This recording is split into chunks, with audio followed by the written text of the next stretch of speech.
Hey, Wide Awake family. If you see this, it's your sign to smash that like button. Yes, you listening right now. That way YouTube shows you more amazing stories like this one. We love you all. Now enjoy the stories. I still don't get how I walked into that night thinking it was just a basic first date and left realizing I'd been used as proof for someone else's freedom. I wasn't even looking for anything deep, just a chill meet up, a laugh, maybe a decent story to tell my friends later. Nothing about him suggested drama. His messages were polite, a little dry but safe, and safe is usually what makes you relax the most. We agreed to meet at a quiet pub that looked more like a local hangout than a date spot. He said he liked places that felt calm and low effort. I did too. When I arrived, he was already there with 2 drinks on the table like he planned it all carefully. He smiled in a way that tried too hard to feel genuine, but I brushed it off as nerves. We talked about basic stuff at first, where we grew up, fav shows, random opinions. He laughed occasionally, but sometimes his smile didn't reach his eyes. I noticed he kept adjusting his jacket and glancing around the room like he was checking mirrors or exits. I thought maybe he was just anxious, so I tried to ease the vibe. Then came the weird comments. Subtle things about how nice it was to finally have someone by his side again.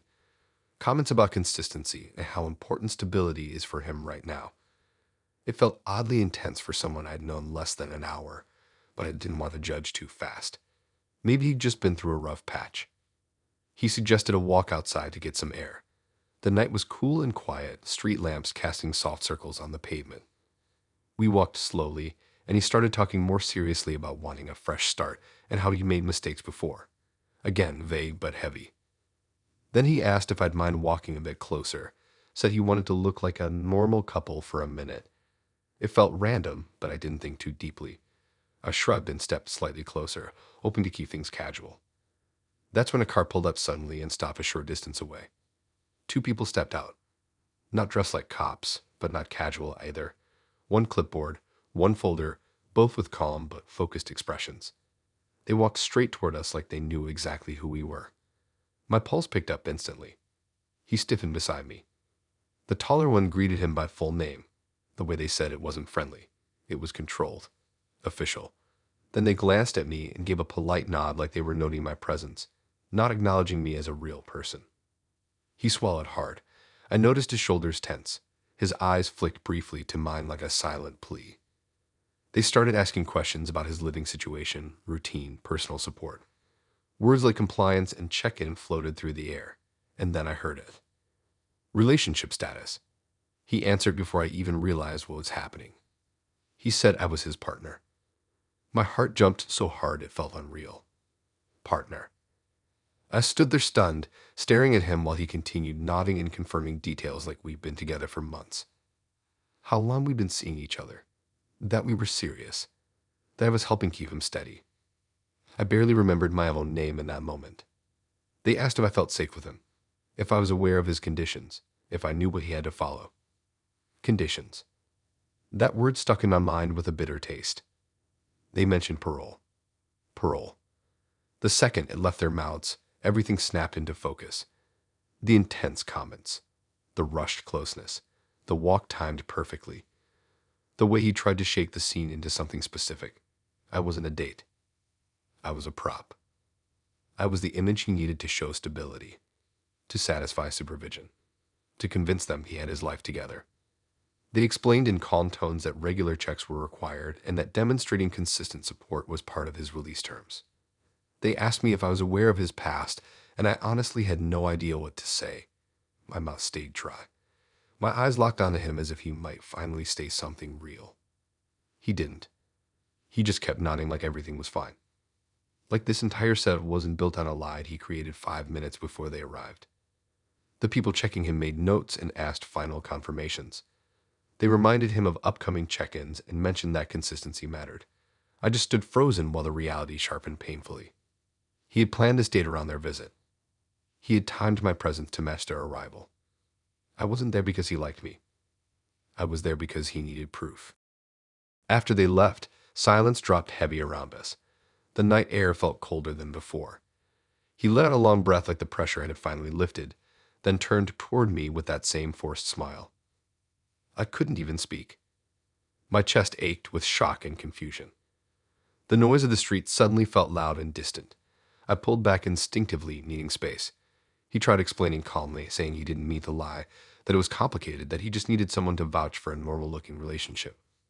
But I wasn't asked. I wasn't warned. I wasn't involved by choice. I was just inserted into his situation like I was part of a script he wrote to protect himself. I stepped further back, shaking my head slowly. Not dramatic, not loud, just a quiet no. He reached out slightly but stopped halfway when he realized nothing about this could be repaired with casual words. I walked away without running, but every step felt heavy and surreal. My mind replayed the moment they asked if I felt safe, and how unreal it felt to hear that question when I hadn't even agreed to be there in the way he made it seem. He didn't follow me. Maybe he knew he pushed it too far. Maybe he knew I wasn't going to pretend anymore. When I got home, I sat on my bed staring at the wall, thinking about how easily someone can drag you into their personal crisis without you realizing. How being too polite can land you inside someone else's damage control plan. I checked his profile again. The charming bio, the normal photos, the friendly tone. Now everything felt warped, like I had seen behind a curtain I never asked to pull. Later that week, I heard from a mutual group chat that someone similar had done this with multiple girls. First dates timed perfectly with official checks, always framing them as stable partners to keep his conditions looking clean. That made the whole thing heavier. I wasn't special. I wasn't chosen. I was selected. And that truth stayed lodged somewhere deep under my ribs long after the night faded. Now, whenever someone rushes emotional closeness or talks about serious relationship energy too fast, my mind goes straight back to the stance I didn't choose to play, the role I never accepted, and how a simple date turned into legal theater without my consent.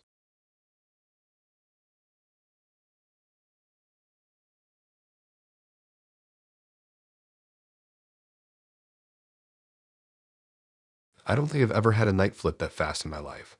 One minute I was just some guy on a first date trying to act cool. The next I was standing outside a cafe watching officers walk my date away like she'd never even been real to begin with. And the craziest part is, I didn't even see it coming. Not even a tiny sign. Nothing in her energy gave off that something massive was about to fall apart. We'd meshed a few days before, and she was the type who replied in full sentences, not just lazy one-word messages. That already felt rare. She said she hated small talk and preferred real convo, which made me feel like this might actually go somewhere. When she suggested a quiet dessert spot, I thought, okay, this feels sweet, not dramatic, just calm and chill. She looked just like her pictures when I arrived. Pretty in that effortless way. Not trying too hard, just natural. We hugged and sat down, ordered cakes and drinks, and started talking about random things. Favorite shows, late night thoughts, stuff you normally bring up when you're trying to make connections that don't feel forced. Everything felt normal at first, too normal. Still, I noticed the way she kept checking her phone under the table. Nothing crazy, just quick glances and light tapping like she was replying to messages. I ignored it. Everyone does that. I didn't want to turn into the type who overanalyzes the smallest things. Halfway through, my phone buzzed and I excused myself to take a call outside. Just a quick one, something boring, nothing dramatic. I stepped out into the cool air, pacing slightly near the entrance, thinking about how the night was going. I remember smiling to myself and thinking, hey, this actually isn't bad. The call ended and I headed back inside. But the moment I walked through the door, I knew something wasn't right. The room felt tense. Not loud, not dramatic, just heavy. Like people were trying not to stare but couldn't fully pretend nothing was happening. And then I saw it. 2 officers standing near my table. She was sitting there frozen, hands resting stiffly in her lap, her bag slightly open, phone on the table being examined by another person in plain clothes. I stood still for a second, brain struggling to process why law enforcement were suddenly part of my quiet date. My feet took a few steps forward on their own. Her eyes lifted toward me for a brief second.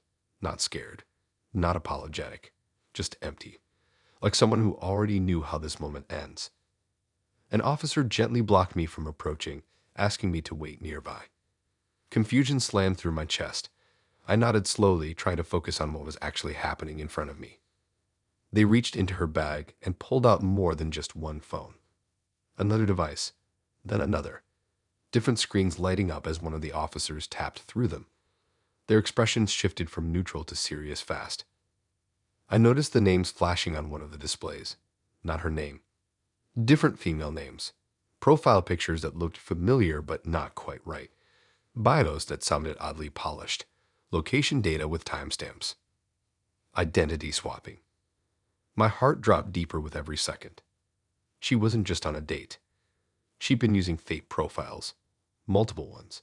And from what I overheard, enough reports had stacked up that someone finally traced them back to this location. To her. Someone had likely messaged, matched, reported, tracked, and the digital trail led straight to this table. And I'd just been unlucky enough to be sitting across from her when the whole thing caught up.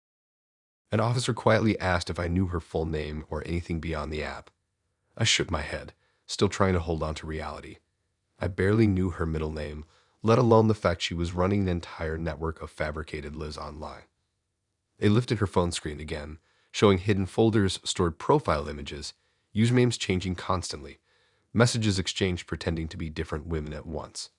Some conversations looked friendly, others manipulative, some outright emotional setups designed to gain trust. My chest tightened hard. This felt like watching a stranger get exposed, but I'd been inches away from her just minutes earlier. Laughing, smiling, listening to her talk about things that were clearly just layers on top of a bigger deception. The officers asked her to stand. Metal cuffs clicked softly around her wrists. The moment felt unreal. Like something from a movie that you don't expect to happen 2 feet away from your cheesecake. She stood without resisting, face calm, lips pressed into a thin line like she'd accepted this outcome long before tonight ever happened. People around us whispered. Waitresses stood frozen. Cutlery clinked awkwardly as customers tried to pretend this wasn't happening. I just stood there, staring, trying to understand how I accidentally walked into the middle of someone else's crimes without even knowing. As they guided her toward the exit, one of the officers turned back to ask if I'd noticed anything unusual. I thought back through every moment, her frequent phone glances, the secretive scrolling, the way she'd sometimes go quiet mid-sentence like she was managing multiple combos at once. It all lined up now in the most unsettling way. I answered carefully, still feeling like my mouth wasn't quite connected to my brain. She passed by me on her way out, still not making eye contact, like I was just another stranger in the sequence she'd been running through again and again. Once they were gone, the cafe felt eerily silent, the table still set, her drink half finished, the napkin folded neatly like the night never existed. I sat down again slowly, staring at the chair she'd been in. My phone felt heavy in my pocket, like it knew something my mind was only just catching up to. The staff apologized, offered to move me or comp the bill, but I could barely respond. It wasn't about the date anymore. It was about how close I came to investing time into a personality that wasn't real, into someone who never actually existed in the way she pretended to. I stepped back outside after a while, the air feeling colder and strangely sharper. The city around me still moved like nothing had changed. People laughed. Cars passed.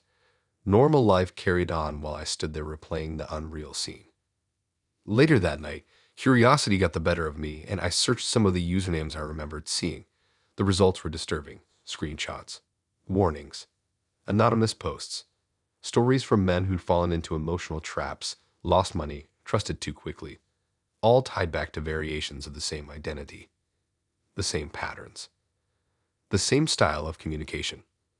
The same carefully constructed lie. I sat on my bed staring at my screen long after midnight, realizing how little you truly know the person sitting across from you sometimes. How easy it is to mistake friendliness for sincerity. How smooth deception can look when it's practiced. She hadn't raised her voice, hadn't acted aggressive, hadn't done anything extreme to me directly. But her entire presence had been built on borrowed faces and twisted intentions. And I believed it without hesitation. Now when someone says trust your instincts, I finally understand what they mean.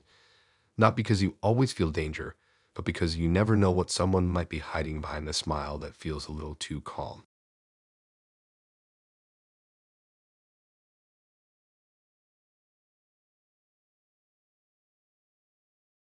I almost backed out that evening, not because he felt off, but because I felt tired and lazy and just wanted to stay in. The annoying part is that nothing about him screamed danger. His messages were friendly, not intense, not dry, just casual in that way that makes you feel like you can relax. He suggested a small bar tucked behind the main road, said it was chill and not too loud. I liked that idea. I said yes without thinking twice. When I arrived, he was already there, leaning against a counter like he wanted to seem smooth but not obvious about it. He smiled when he saw me, complimented my jacket, asked if the place was okay for me. Everything sounded normal. Too normal. And because it felt easy, I didn't question anything. We ordered drinks and sat in one of those dim booths that make everyone look a little softer around the edges. At first, it felt all right. The music wasn't too heavy, people were chatting quietly, and the whole vibe was relaxed. He kept talking about random things, his job, his plans, his favorite places to go late at night. I noticed he kept offering to get the next round without even waiting for my glass to empty. I laughed it off at first, thinking he was just trying to be generous. But when he came back with 2 stronger drinks than before and placed one in front of me without asking, something inside me shifted slightly. I said I was good for now. He smiled and said it was on him anyway. I took a small sip, trying not to seem awkward. He watched closely, like he was waiting for something. Every time my head started feeling even slightly warm, he suggested another drink. Every time I slowed down, he nudged me to keep up, joking about how it was meant to be a fun night, not a quiet one. His tone felt playful, but there was something underneath it. A push. A pressure that didn't feel flirtatious. I tried changing the topic, bringing up lighter things, but he kept steering the focus back to the drinks, making small comments about how relaxed I looked, how little more would help me loosen up. My body started properly noticing the alcohol now. Not in a fun, floaty way, more like dull heaviness in my limbs. Then something else caught my attention. His phone. Every couple of minutes, he'd glance down and type a few words, then lock the screen quickly. Not normal scrolling, not casual replying, more like sending updates. He'd then lift his head and look out toward the entrance like he was checking something in the distance. I felt a small knot build in my chest. I pretended to go to the bathroom just to get some air and clarity. The mirror caught my reflection, and I stared at my own face for a second. Cheeks flushed, eyes slightly unfocused. I didn't like how tipsy I felt from just a few drinks. Something didn't add up. When I stepped back out, I saw him standing slightly to the side, phone raised discreetly, tapping the screen. He looked up fast when he noticed me watching, slipped it into his pocket, and smiled again like nothing was odd. We sat back down, and he immediately pushed another drink toward me. I shook my head, saying I was slowing down. He frowned slightly, just a flicker, then masked it with another grin. That's when I saw the message flash on his phone screen for a split second when he pulled it out. 2 people nearby. Location confirmed. My pulse jumped. He didn't see that I saw, but I saw enough.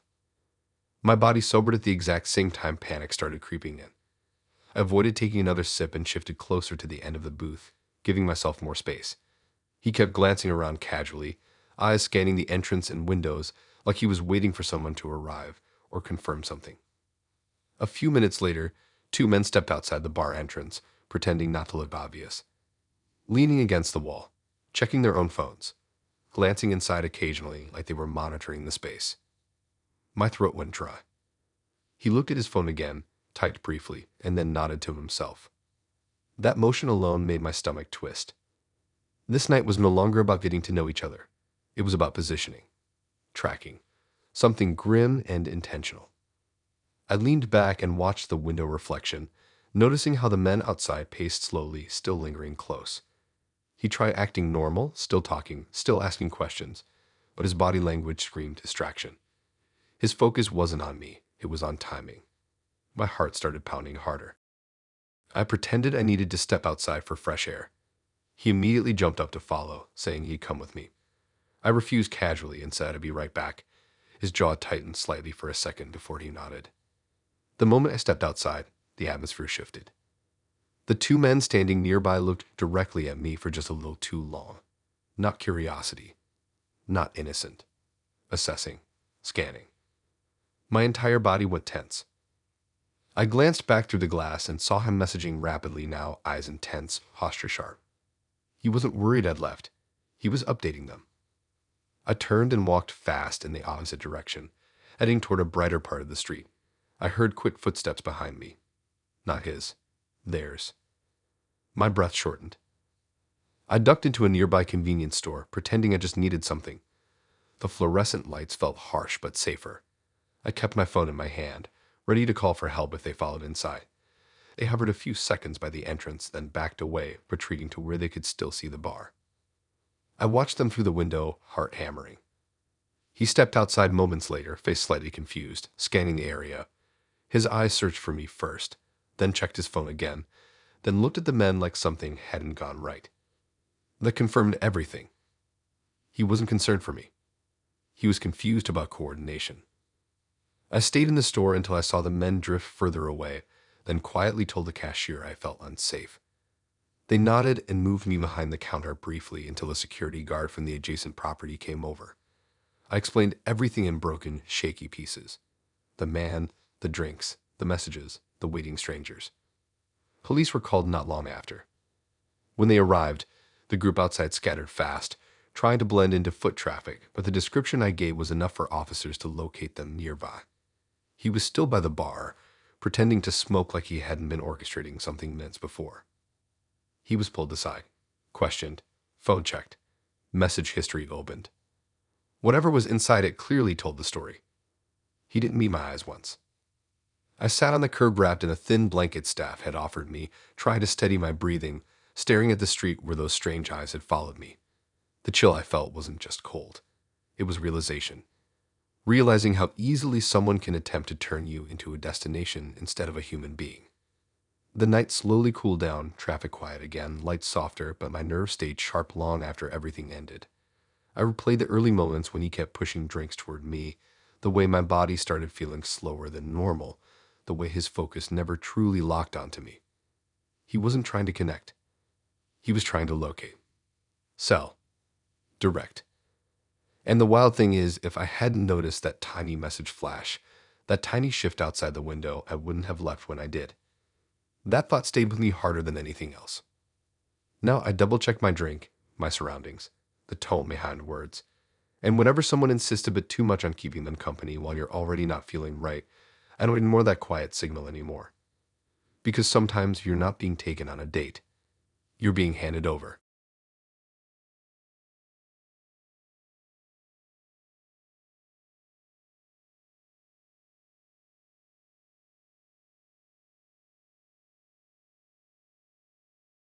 I honestly thought this one might be normal. That's the part that annoys me the most now. There were no red flags in the messages, no weird energy, no sudden rush to meet. She seemed soft but confident, the type who sends voice notes with random stories and laughs at her own jokes. I even remember telling myself not every first date has to turn into chaos. Maybe this one will just be calm and nice. We met for drinks first, somewhere casual with low lights and that fake cozy vibe people pretend is romantic. She was warm in person, easy smile, friendly eyes, spoke like someone who knew how to make you feel relaxed without trying too hard. Nothing felt rushed. Nothing felt forced.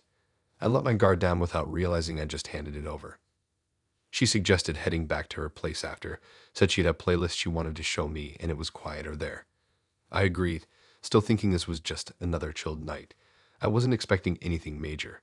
Just conversation, maybe a movie, maybe a laugh, and then home. Her flat looked normal enough.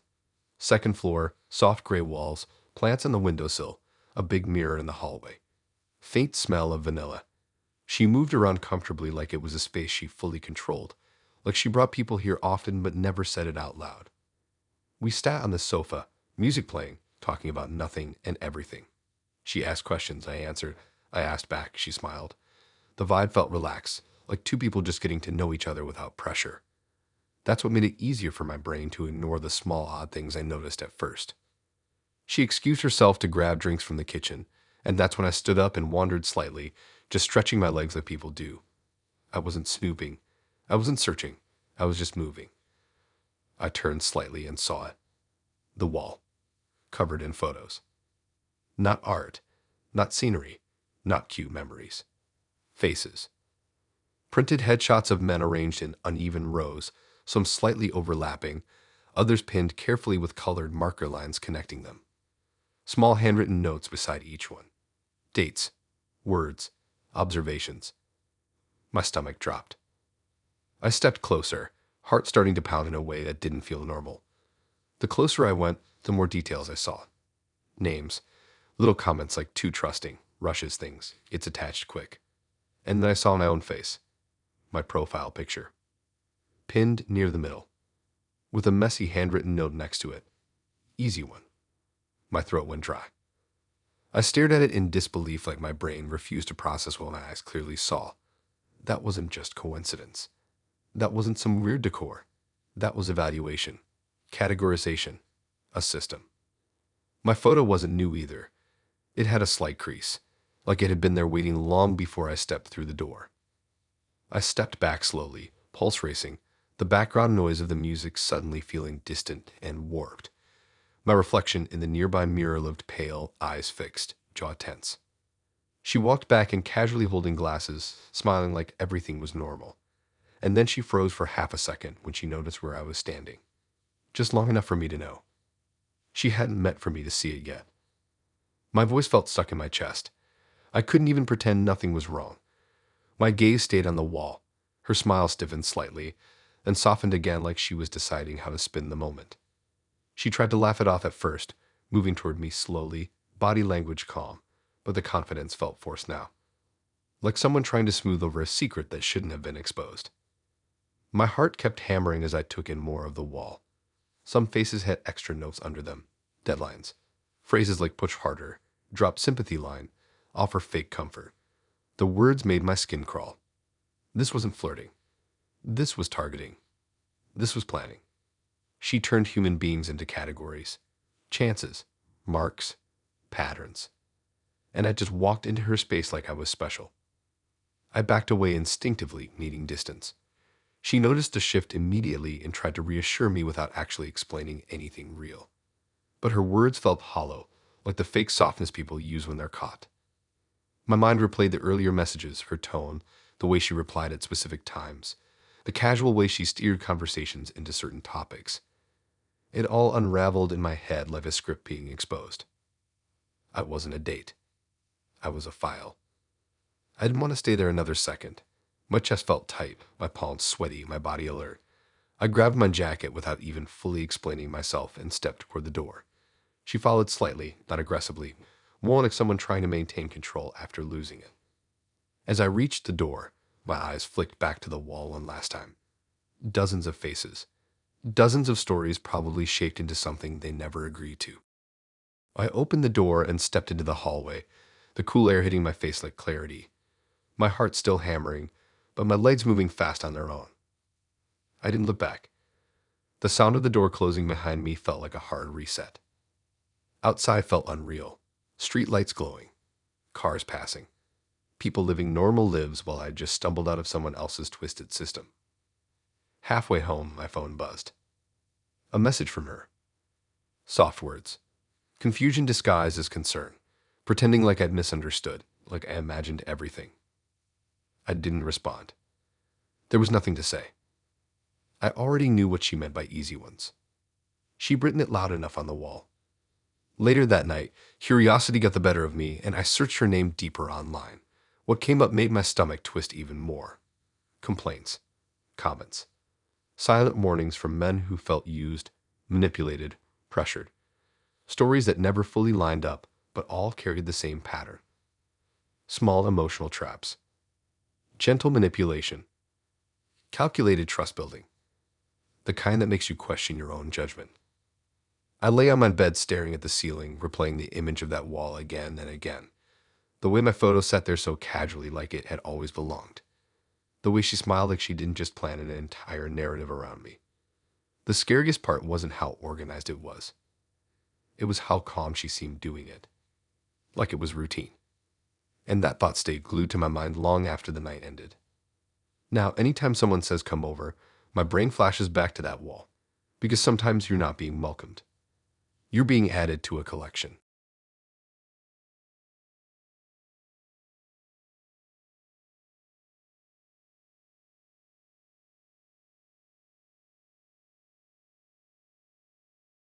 The worst thing about this night is how normal I felt walking into it. No alarms. No weird gut instinct.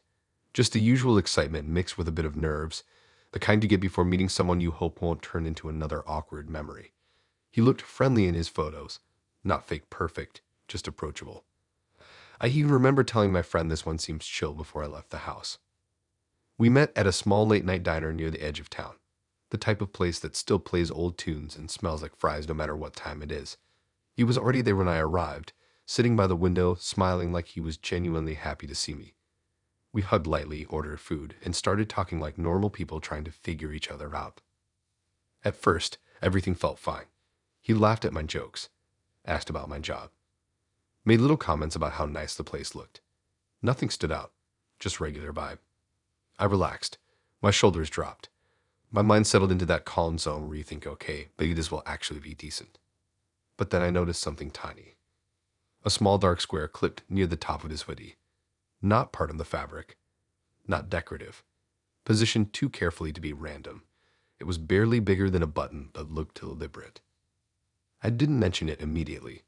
Some people use weird accessories, but then I saw a faint red glow flicker when he brushed his hand across his chest. My stomach tightened slightly. I kept watching. Every now and then, he'd lean back slightly and mutter under his breath. Not normal conversation. More like commentary. Short phrases that didn't match anything we'd just spoken about. Stuff like marking progress or pointing things out mid-sentence. I pretended not to notice at first, but he kept doing it, turning his head slightly and whispering into the air like he wasn't talking to me at all. Then he'd smile and continue our conversation like nothing happened.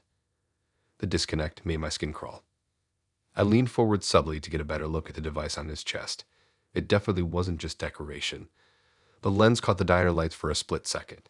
Rounded glass, reflective, recording. My pulse spiked. He was wearing a body cam. And then something worse hit me. Every strange whisper. Every offhand mutter.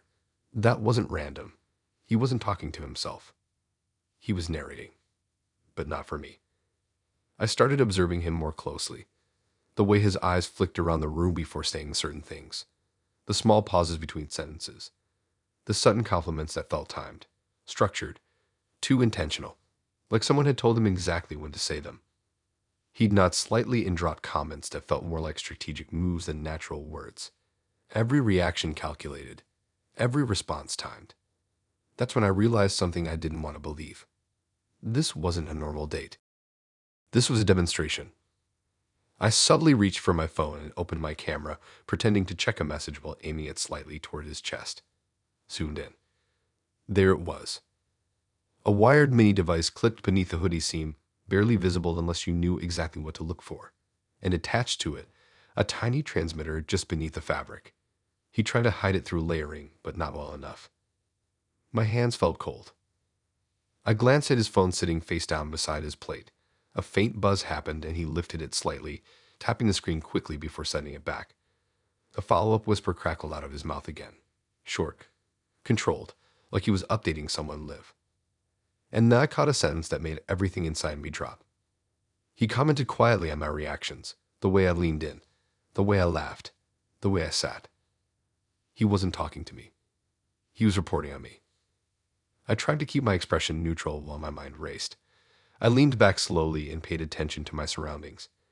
I noticed the way he occasionally pressed the small button on his chest subtly, like a control, like a trigger for whatever he was broadcasting. He cleared his throat and angled his body slightly, positioning the camera more directly toward my face. My heart started pounding. This wasn't accidental. This wasn't harmless. This was full documentation. I noticed the slight delay in his speech, like he was waiting for feedback. Then he nodded and shifted behavior as if following instructions from an invisible audience. He complimented my outfit, then waited 2 seconds, then leaned in slightly closer, then paused again. Like a script. Like guidance. Like someone else was controlling the rhythm of the night. My eyes dropped to his phone again when another vibration hit. The screen lit up just enough to reveal a line of text before he locked it. Level try escalation. My chest tightened painfully. I stood up slightly to stretch, pretending the seat was uncomfortable, and casually stepped around the table to get a different angle. From there, I saw the reflection in the diner's mirrored panel behind him. His phone screen visible behind his shoulder. A forum interface. Usernames. Viewer count.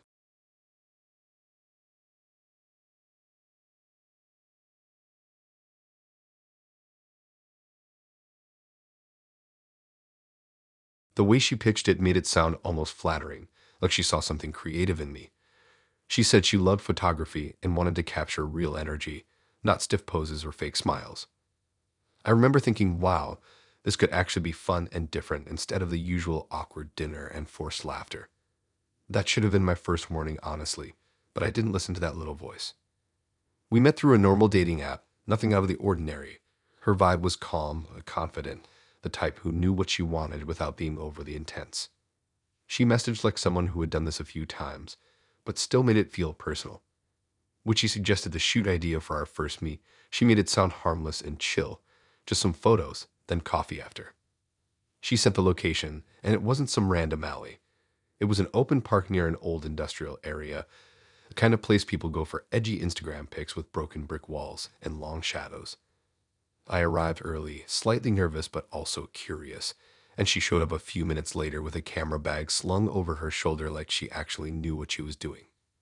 She smiled, gave a quick hug, and started talking about lighting and angles like it was second nature. Honestly, it felt legit. She positioned me near a wall and told me to just relax, not try too hard, let the camera catch natural reactions. I laughed it off and played along, thinking, okay, this is different, but fine. At first, it seemed harmless. Click after click, her walking around adjusting focus, telling me to shift slightly, look away, then back. Nothing weird. Just casual moments being captured. She even showed me a few shots and they looked good. Real. Normal. Then she asked me to stand closer to her so she could frame us both, said the two-person angle would give it a more authentic vibe. I stepped where she directed, not thinking much of it. She moved the camera lower then higher, leaning in slightly to adjust things. It felt slightly awkward, but still within normal photographer boundaries.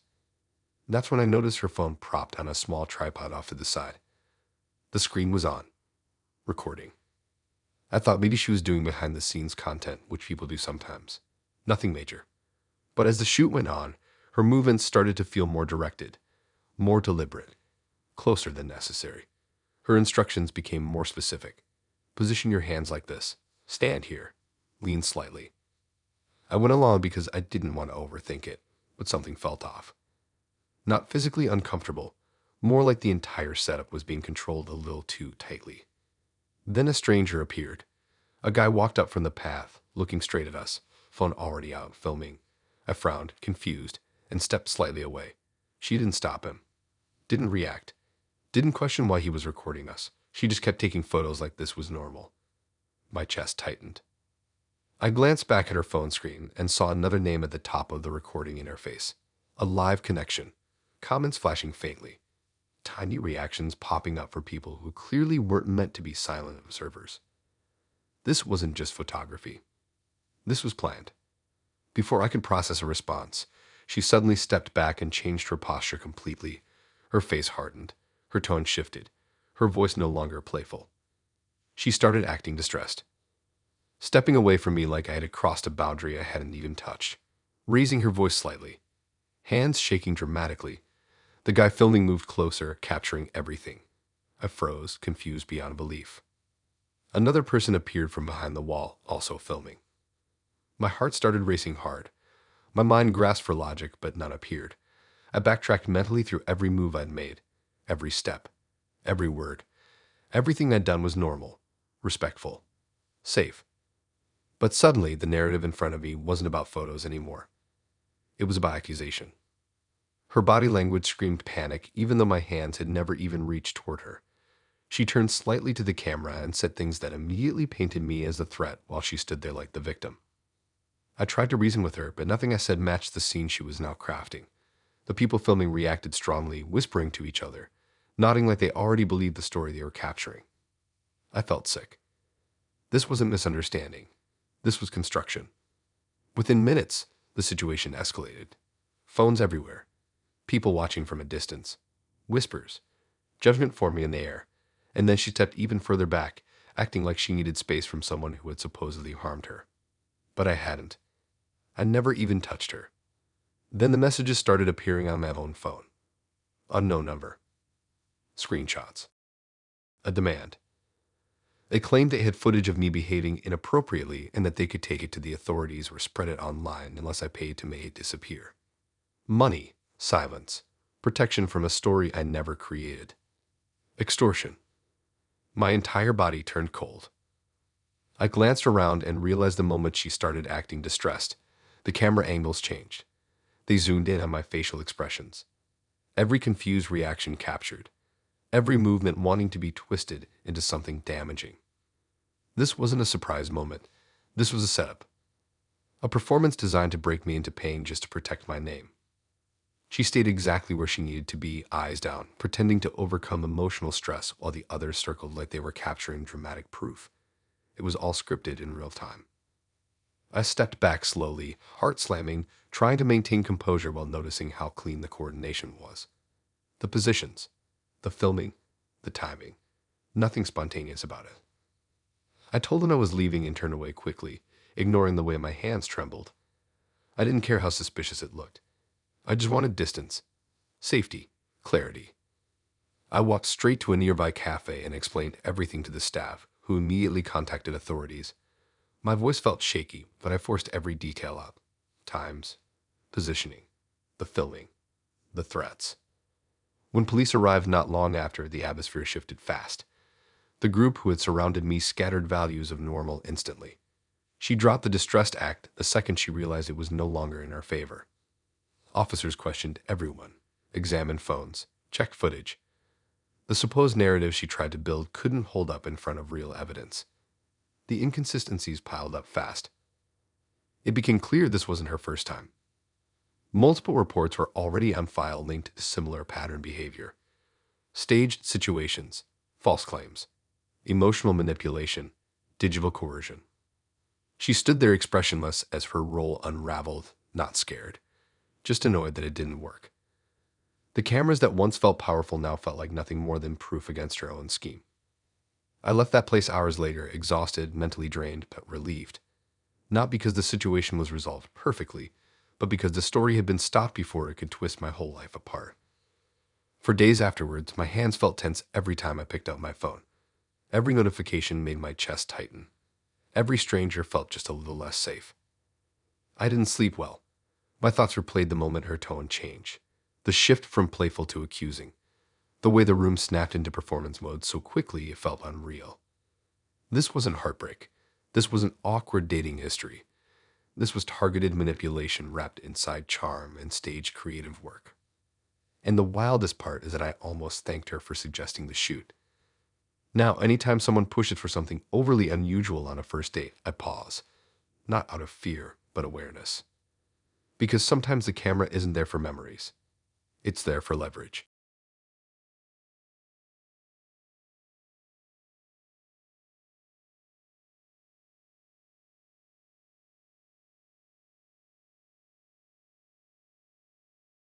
I keep thinking about how casually I said yes, like it was nothing. Like going to someone's family home on a first date couldn't possibly turn weird. He said it so softly, so normal, said his parents were away, and he wanted to show me where he grew up. The way he explained it made it sound almost sweet, like I was getting a glimpse into his personal world. I was flattered, which feels embarrassing now. We'd been chatting for just over a week, nothing intense. Just steady messages, little jokes, random late-night voice notes. He felt grounded, not flashy, not overly smooth. The kind of guy who talks about comfort food and childhood cartoons. So when he suggested heading to his place to chill instead of another crowded spot, I didn't feel alarmed. I'd even told my friend and she just said be careful like always. His house looked exactly how you'd imagine a family home. Quiet street, neat front garden, warm light behind the curtains. A little worn but welcoming. He opened the door and joked about how messy it would be inside, but it wasn't messy at all. It looked almost staged. Clean sofa, family photos lining the hallway, old trophies on a shelf. I remember thinking this feels safe. Too safe. We walked through the living room and kitchen, him pointing out where his mom's favorite plants sit and the spot he used to sit for homework as a kid. It all felt genuine. I felt slightly awkward, like you do when entering someone else's history for the first time, but nothing about it screamed danger. Then I heard it. A soft hum at first, then low voices. Not upstairs. Not outside.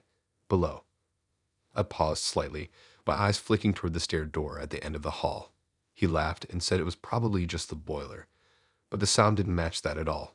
It wasn't mechanical. It was layered. Human. Rhythmic. He brushed it off, suggesting we go sit in the lounge, but my focus stayed on the door. A few minutes passed, and the thudding noise returned, this time clearer, like movement, like people standing close together, like organized chaos under a quiet surface. My curiosity stirred into unease. I casually asked what was downstairs. He hesitated for barely a second, then said it was just storage and a spare room. The answer came too fast, like he'd already planned to say it.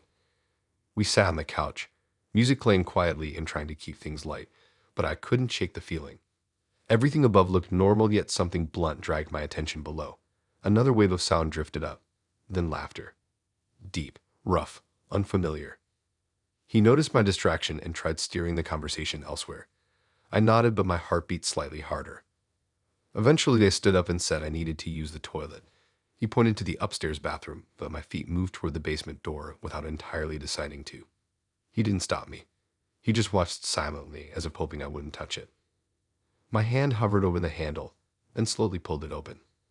The air that rushed out smelled stale and heavy, a mix of sweat, cheap aftershave, and something slightly burnt. The sound intensified. I stood at the top of the steps and looked down. Cards scattered across a long table. Dim overhead lights. Men seated closely together with drinks in front of them. Piles of chips. Low murmurs. Tension thick in the air. Money sliding across wood. Hands gripping cards deeply. Faces serious and alert. This wasn't a spare room. This was an illegal poker den. And it wasn't small. It stretched deeper than I'd expected, filled with movement like an underground world running quietly beneath the fake calm of the house. A few unfamiliar men looked up, eyes narrowing when they spotted me. One of them whispered something I couldn't hear. Another raised an eyebrow. I stepped back instinctively, heart racing, and shut the door quickly. He was already standing behind me when I turned. His expression wasn't warm anymore. It was tight, guarded, like a mask that had dropped halfway, but not completely. I didn't say anything. Words refused to form. My mind was trying to catch up with what my eyes had already seen. He tried to laugh it off, said it looked worse than it was, said it was just a private game with friends. But it didn't look private. It looked organized. Too many people. Too much tension. Too controlled. I could hear chips clacking again behind the door. Voices rising slightly. The kind of noise that doesn't belong in a house where someone claims you're safe. I stepped away slowly, putting distance between us without making sudden movements. My body felt stiff. Aware, ready to leave. He noticed the change and tried softening his tone again, like this was still normal day-to-day stuff. Like I would just shrug and say cool and sit back down. But the warmth had drained out of everything. My chest felt hollow as I reached for my bag. I pretended I needed fresh air, said the place felt too warm. He nodded, trying to casually escort me back to the entrance like nothing unusual had happened. But when he opened the door, the sound from downstairs burst forward once more. Louder, rushed, aggressive even. For a moment, the world slowed down. I stepped outside, and the cool night air hit my skin like clarity. The quiet street suddenly felt 10 times safer than the house behind me. I breathed in like I hadn't been breathing properly at all since stepping inside. He lingered in the doorway, watching me carefully like he wasn't sure if he should say more. I just nodded a small goodbye and started walking faster down the road. I didn't look back. Halfway home, my phone buzzed with a message from him asking if I was okay. The casual tone made my stomach twist. I didn't reply. Even the thought of engaging again made me uneasy.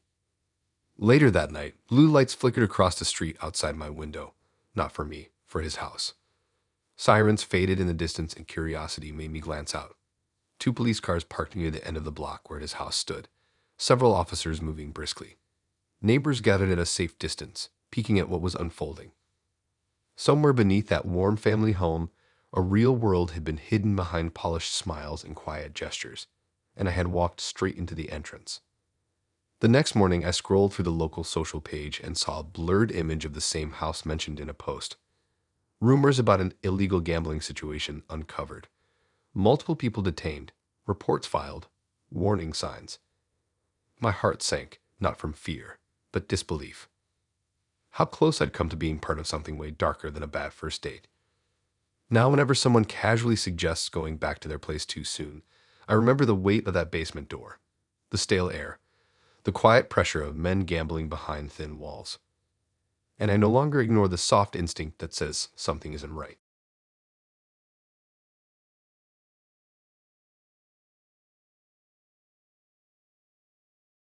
It started like one of those nights where you expect nothing special, but still hope it won't turn into a mess. I'd almost canceled because work drained me and my head wasn't in the mood for small talk, but her messages had been light and easy. Not pushy. Not dry. Just enough to make me think maybe this one could feel normal, so I still went. We picked a casual rooftop bar with soft lighting and warm heaters, the kind of place people go when they want to look like they've got their life together.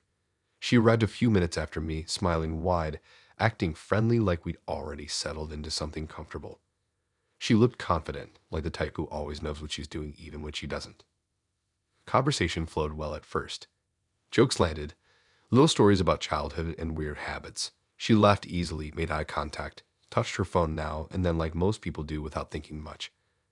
I didn't see anything strange in that at the beginning. Phones are part of every date now. It's almost expected.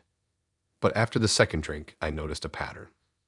Every time I spoke, she nodded and smiled, but her attention drifted just slightly downward. Not fully ignoring me, just half engaged. Like she was splitting her focus between me and something else entirely. I assumed she was messaging a friend, maybe telling them how the date was going. Harmless stuff. Then I saw her screen. The glow caught the side of my vision and I glanced down unconsciously. It wasn't a message app. It was a dating app. Active. Open. Scanning. She was swiping. Right in front of me. I felt a small wave of confusion, but brushed it off at first. Maybe she forgot it was open. Maybe it just popped up randomly. But then I saw her finger move again. And again. Smooth. Confident. Like this was part of her routine. She swiped right on someone. And another. And another. My chest tightened, but I tried to keep my face neutral. Maybe she was bored. Maybe she didn't feel the vibe with me. That happens. But it didn't sit right that she did it so openly like I wasn't even sitting there. Then I noticed something else. Each time she matched, her thumb tapped fast.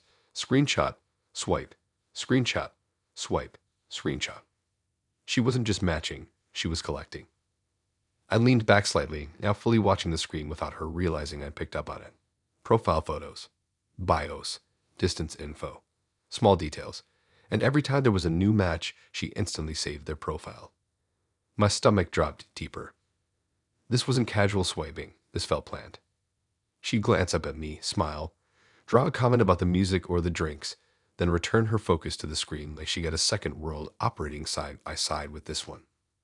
Her phone vibrated repeatedly with new matches and she barely reacted, just captured everything and moved on. I tried to concentrate on what she was saying, but my head filled with questions. Why would someone do this on a first date? Who was she collecting these profiles for? What was she planning to do with them? The answers started to form as I noticed something else. A message notification sliding across the top of her screen. Not from a match. From a group chat. The word that cut before she locked the phone made my heart feel colder. Send more. Need proof. Good faces. That's when everything inside me shifted. She wasn't just bored, she was working. I kept watching her movements carefully now. She opened one of the matches and scrolled through the guy's photos, zooming slightly like she was evaluating angles. She tapped a note icon and typed something fast. Then screenshot again. Save. Close. On another profile, she lingered longer and scrolled down to personal details. Location. Job. Interests. Another screenshot. Another silent capture. My whole body felt tense. This was data harvesting. This was targeting. This was something deliberately organized. When she finally noticed my silence, she asked if I was okay. I nodded automatically, but my gaze stayed on her phone. She hesitated slightly, then flipped it face down, like she suddenly realized she'd shown too much. But it was already too late. I'd seen enough. We continued the night awkwardly for a bit. She tried being more present, more charming, but every laugh now felt hollow. Every smile felt calculated. She kept checking her phone even more discreetly, sliding it just under the table like she thought I wouldn't notice anymore. But I noticed every single time. I saw her open chat threads with some of the guys she just matched. Short messages, vague flirty lines, then more screenshots, more profile capture, more details saved. This wasn't flirting. This was documentation. After a while, she excused herself to the bathroom. I stayed seated, heart racing but trying to think clearly. My instinct told me to leave immediately, but curiosity pulled me into clarity instead. I leaned slightly forward and saw her phone left open on the table. A different screen now. Folders. Usernames. Dates. Notes. Lines that said pressure stage and follow up. Pages and pages of men's profiles cataloged, stacked, annotated, sorted. All with certain details highlighted. Some had extra notes attached like contact again or vulnerable. My stomach twisted violently.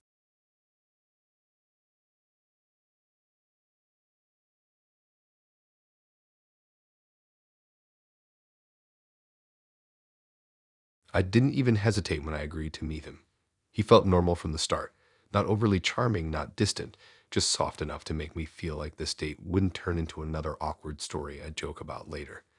We planned coffee and a walk, something light and easy. I remember fixing my hair in the mirror and thinking this feels safe. I hate that thought now. We met at a small cafe near the park, one of those places that always smells like warm sugar and slightly burnt espresso. He smiled as if we already knew each other, that relaxed expression that makes you lower your guard without even realizing. Conversation flowed easily, silly comments, shared complaints about work, laughter that didn't feel forced. I actually enjoyed being there, which almost made what happened worse. About halfway through, my phone buzzed with a notification. I picked it up instinctively to check, and that's when I noticed his eyes. Not staring at my face. Not on the menu. On my screen, specifically where my fingers moved. I didn't think too much of it at first. People glance. It happens. But each time my phone lit up, his focus snapped back to it again. I paid for our drinks using my mobile because my card was buried at the bottom of my bag. I typed my PIN without thinking because you don't expect someone sitting opposite you on a first date to remember it. My fingers moved quickly, the same 4 numbers I'd used for years, and I slid the phone back into my hand. I caught the tiniest twitch of his head as I did it. Still, I brushed it off. Overthinking. Nerves. Nothing serious. I hated the idea of being paranoid on a simple date. We left the cafe and started walking through the nearby streets, talking about random life stuff, plans for the weekend, pointless memories from childhood. Everything still felt fine on the surface. We stopped by a small corner shop, and I paid for a bottle of water. Again, phone out, PIN typed. Again, his eyes followed without him even trying to hide it. This time, something clicked. It wasn't curiosity, it was calculation. The way his gaze didn't shift, didn't blink, just watched my fingers move like he was memorizing a pattern. I felt a tiny twist of unease in my chest, but didn't call it out. I wanted to be sure I wasn't inventing a problem. We decided to sit on a bench nearby and keep chatting. My phone rested beside me while we talked. I noticed his hand hovered closer than needed, like he wanted to casually reach for it but wasn't quite there yet. Whenever I moved the phone slightly, his eyes tracked the movement. My attention drifted to my notifications, just harmless stuff from friends and apps. Then something lit up.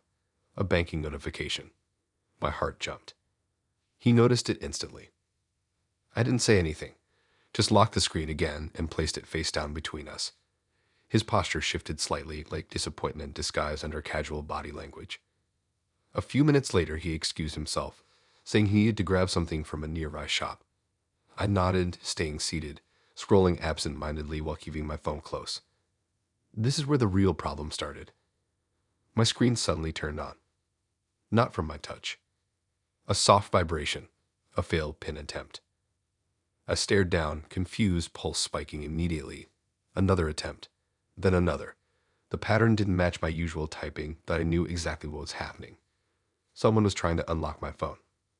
I looked up instantly and saw him only a few steps away, back turned slightly, one hand holding something close to his body, his shoulders stiff, his head angled down. He was trying to access my phone through proximity features, moving close enough to connect. I picked my phone up quickly and the attempt stopped. But the damage was already done. A full notification flashed across the screen. Banking app detected lodgement attempt. My breath felt shallow and sharp.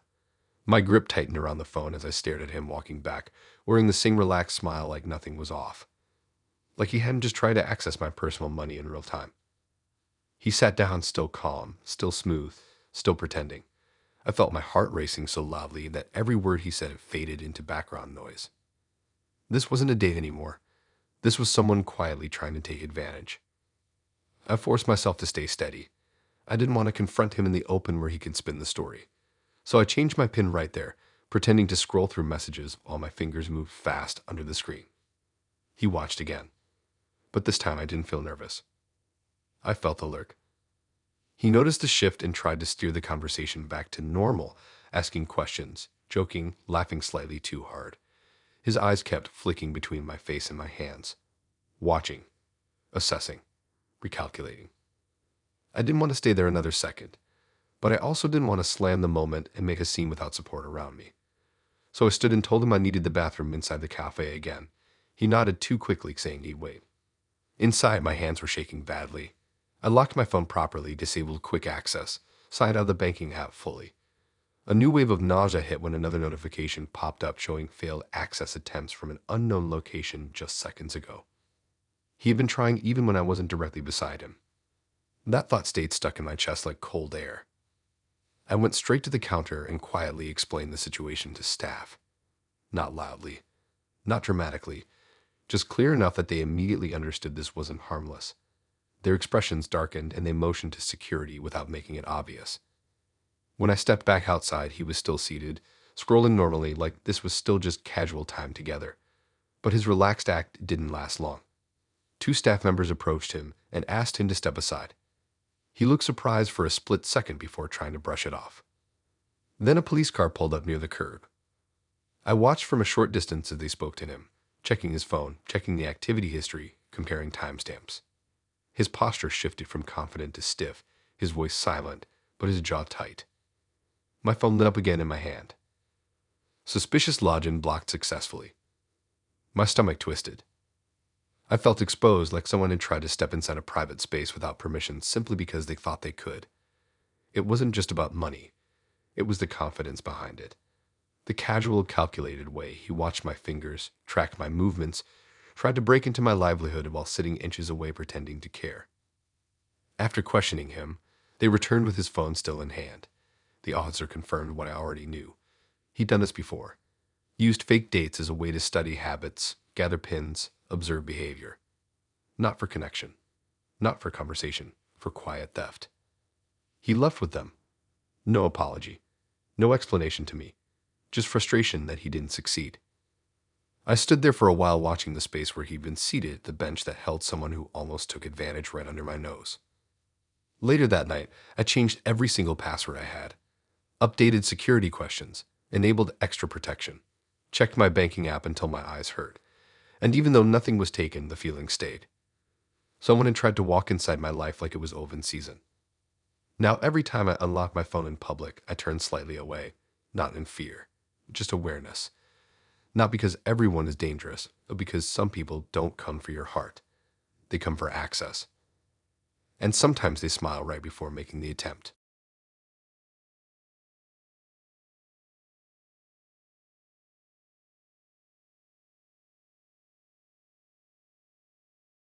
The worst part about this night is how normal I thought it was gonna be. Like nothing in my body warned me, nothing felt off, nothing felt dangerous. I even remember thinking, wow, maybe I'm finally getting a first date that doesn't feel cursed. I'd matched with her a few days before. She was chatty but not clingy, confident but still chill. The kind of girl who types like she knows exactly what she wants but doesn't overshare. I like that. She picked the restaurant and sent me the location with a little message saying it was her favorite spot. A cozy place with warm lighting and that vibe where couples sit close and pretend they're in a rom-com. I arrived slightly early and waited outside, checking my reflection in the glass like I wasn't trying too hard while absolutely trying too hard. She showed up smiling, dressed simple but pretty, carrying herself like she belonged everywhere she walked. We hugged quickly, nothing awkward, and went inside together. The place smelled like warm bread and sweet sauces. Soft music humming in the background, low chatter from other tables. It felt calm, like the kind of place you want to take someone you actually care about. We got seated and started talking straight away. She was easy to speak to, honestly. Good energy, funny little comments, asking me questions that felt personal but not invasive. I remember thinking she felt experienced with dating, like she'd done this whole routine a lot but somehow still made it feel genuine. About 10 minutes in, a waitress passed by and gave her a small polite smile, then hesitated like she recognized her. I didn't think too much of it at first. Maybe she was just a regular. But then another staff member came over to take our order and said her name way too casually for someone they'd only met once. I noticed the tiny pause in his face, the look that flickers when someone remembers something but doesn't know how to react. He glanced at me, then back at her, then enforced a smile and carried on like normal. She didn't react at all. Just continued chatting like the whole room wasn't quietly shifting its energy. Throughout the meal, I kept catching little things. Staff whispering slightly when passing our table. Someone checking the manager's direction. Another waiter slowing down near us, then speeding up like they didn't want to linger. The more I noticed, the more my stomach tightened. I asked her if she came here often, and she laughed it off, saying she liked the food and the atmosphere. Nothing strange in her voice. Nothing overly defensive. Just smooth, polished responses that felt practiced but not sloppy. Then dessert menus arrived. That's when everything changed. A different waiter approached our table, older than the others, face more serious. He greeted us, but his eyes stayed on her a second too long. Then he tilted his head slightly and said her name again, slower this time, like he was confirming what he already knew. She smiled back like she'd done this dozens of times before. The tension floated right above the table, thick but silent. I felt I had missed part of the conversation that wasn't meant for me. When he walked away, I asked quietly if everything was all right. She shrugged lightly and said it was nothing, just small town vibes where everyone recognizes each other. But that didn't match the energy at all. This didn't feel friendly. It felt alert. Minutes passed. Our desserts arrived. Soft lighting, sweet smell. The kind of moment that's meant to be cute, and yet my mind kept replaying the way the staff looked at her. Then I heard it. The whisper from behind the counter. Not directed at me. Not loud, but clear enough to feel targeted. Her name again, followed by something else. Scam. 3 men. Manager already called. My heart nearly stopped. I didn't want to believe it. I didn't want to create a story in my head that wasn't real. But the energy in the room said everything my mouth couldn't ask.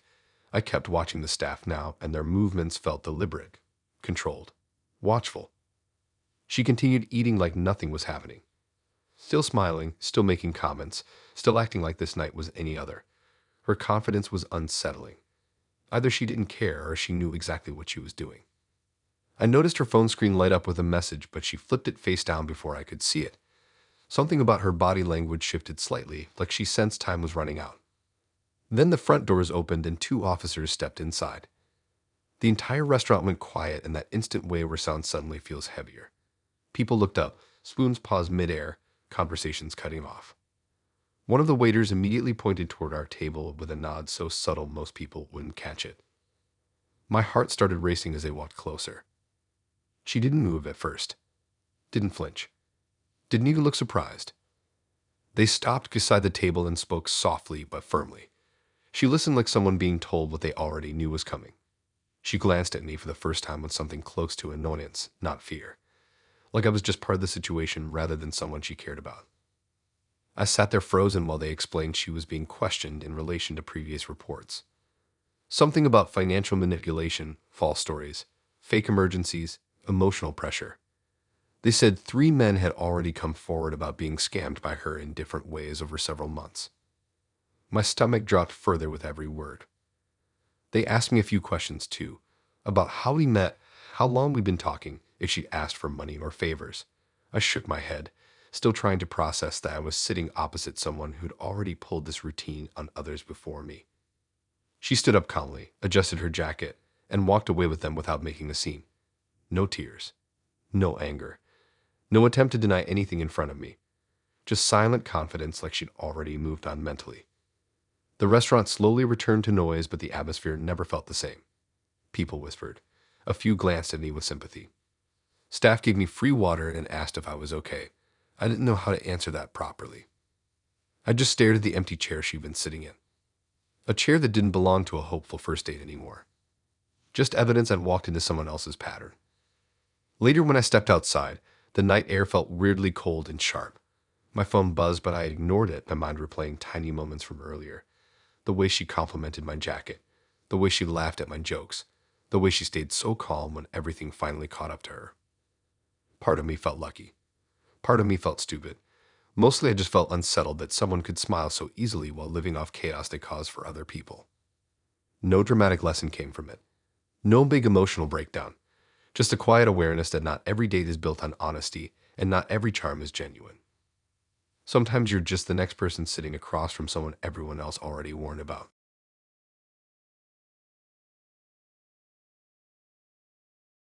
I didn't go into this date thinking anything big was gonna happen. I just wanted a calm evening that didn't end up as another awkward memory on my phone. He seemed chill over messages, not overly intense, not dry either. Just enough jokes and basic chat that made me think, okay, this could be decent. He picked a cute cafe near the river, said it had a relaxed vibe and good playlists. I even remember feeling slightly excited, which honestly doesn't happen much anymore. We met just as the sky started turning dark blue. He smiled when he saw me, and that smile felt normal, friendly, easy. Nothing forced. Inside the place was warm and cozy, fairy lights in the corners and soft music humming. It felt like a spot couples go when they want to pretend life is simple for a bit. We grabbed the table by the window and started talking about random stuff. College stress, favorite comfort food, stupid online trends that won't die. Everything flowed fine, like we'd known each other longer than a few texts. He laughed at my jokes and kept eye contact, but something about the way his hand hovered near his phone felt slightly off. Not obvious, just noticeable if you paid attention. About 20 minutes in, he tilted his phone slightly toward the edge of the table. The screen caught a small reflection of light. I assumed he was just checking notifications quietly, but the angle felt intentional. It wasn't facing him. It wasn't resting. It was positioned like it needed to see something. Me. I ignored it, thinking I was overthinking. First date nerves can make you invent stuff. But every few minutes his eyes flicked down to the phone in a way that didn't match the flow of our conversation. He'd nod, then glance. Smile, then glance. Laugh, then glance. I asked if everything was all right, and he laughed it off, saying he was just multitasking. That word stuck weirdly. Multitasking. Like this date was only part of whatever was happening. I leaned back slightly and noticed faint reflections on the screen. Tiny moving dots. Flashing icons. Not like a normal message app. More like a stream interface. Numbers climbing and falling. Colorful reactions bouncing across the bottom. My stomach tightened. I casually shifted my position to see more clearly, and that's when I realized it wasn't just a screen. It was a live feed. My face. The table. The cafe background. All framed like content. My own voice and movements reflected back from that tiny lens. He was streaming the date. But it wasn't just a basic live stream like people do for followers. It had a comment panel beside it. Rapid scrolling. Usernames I didn't recognize. Messages flying past faster than I could have fully read them. Emojis. Instructions. Demands. Votes. There was even a small icon showing payment activity. Little markers popping up with text beside them, deciding what he should do next. Things like where to move his hand, when to look away, whether he should compliment me or ignore me. I felt my skin go cold. This wasn't about sharing a moment. This was about control.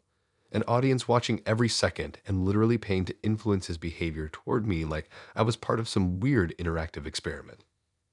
I sat there in silence for a moment, trying to take it all in. The little nods he gave weren't feedback to me. They were acknowledgement to them. The pauses weren't awkward moments. They were him waiting for the next instruction to load. His attention wasn't on me at all. It was on whatever digital crowd was controlling the night. Every time the screen flashed, he'd subtly adjust. Lean in, pull back, laugh at random points, touch his sleeve, change tone. Everything suddenly felt robotic and rehearsed. I started noticing things I hadn't before. The way his eyes would slightly widen like he was reacting to something on screen rather than to me. The way he waited a second before doing anything, like he was reading orders. The way he smirked when the numbers spiked. My body tensed with every minute that passed. I no longer felt like a person sitting on a date. I felt like a character inside someone else's game. A prop layered inside a stream full of strangers deciding my comfort level for entertainment. One comment flashed bigger for a second, telling him to get closer. His body shifted forward slightly. Another comment told him to make me uncomfortable. His expression changed into a strange half-grin for a second too long. That was the moment something snapped inside me. I stood up suddenly, chair scraping lightly against the floor, and walked closer to his side so the screen was fully visible. I saw hundreds of eyes through usernames watching my every move, collecting reactions, analyzing me like I wasn't even aware. The audience wasn't hidden. They were proud, laughing, voting, paying to push the scene further. He tried to lower the phone quickly, but it was too late. I saw enough. I saw my own reflection in a space I never agreed to be part of. I walked straight to the counter and told the staff what was happening. Their faces shifted from polite to serious in seconds.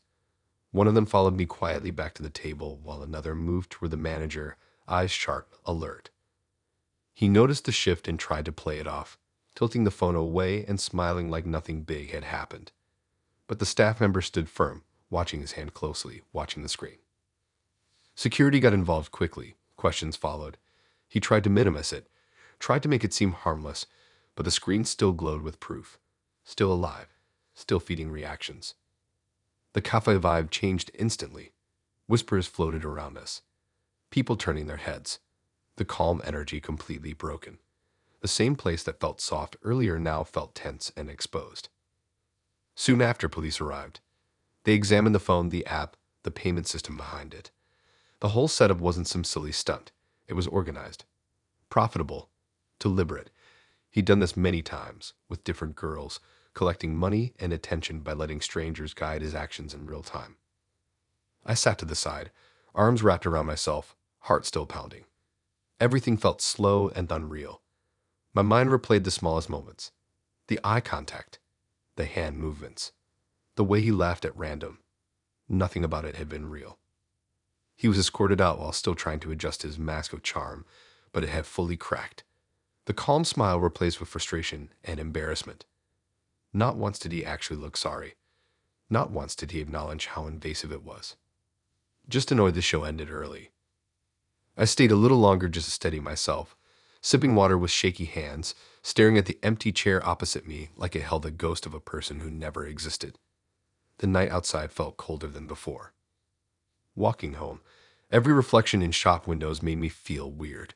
Not scared, just unsettled. Like even a simple face-to-face moment could be hijacked by an invisible audience without your consent. The weirdest part wasn't even the streaming. It was the way he looked normal.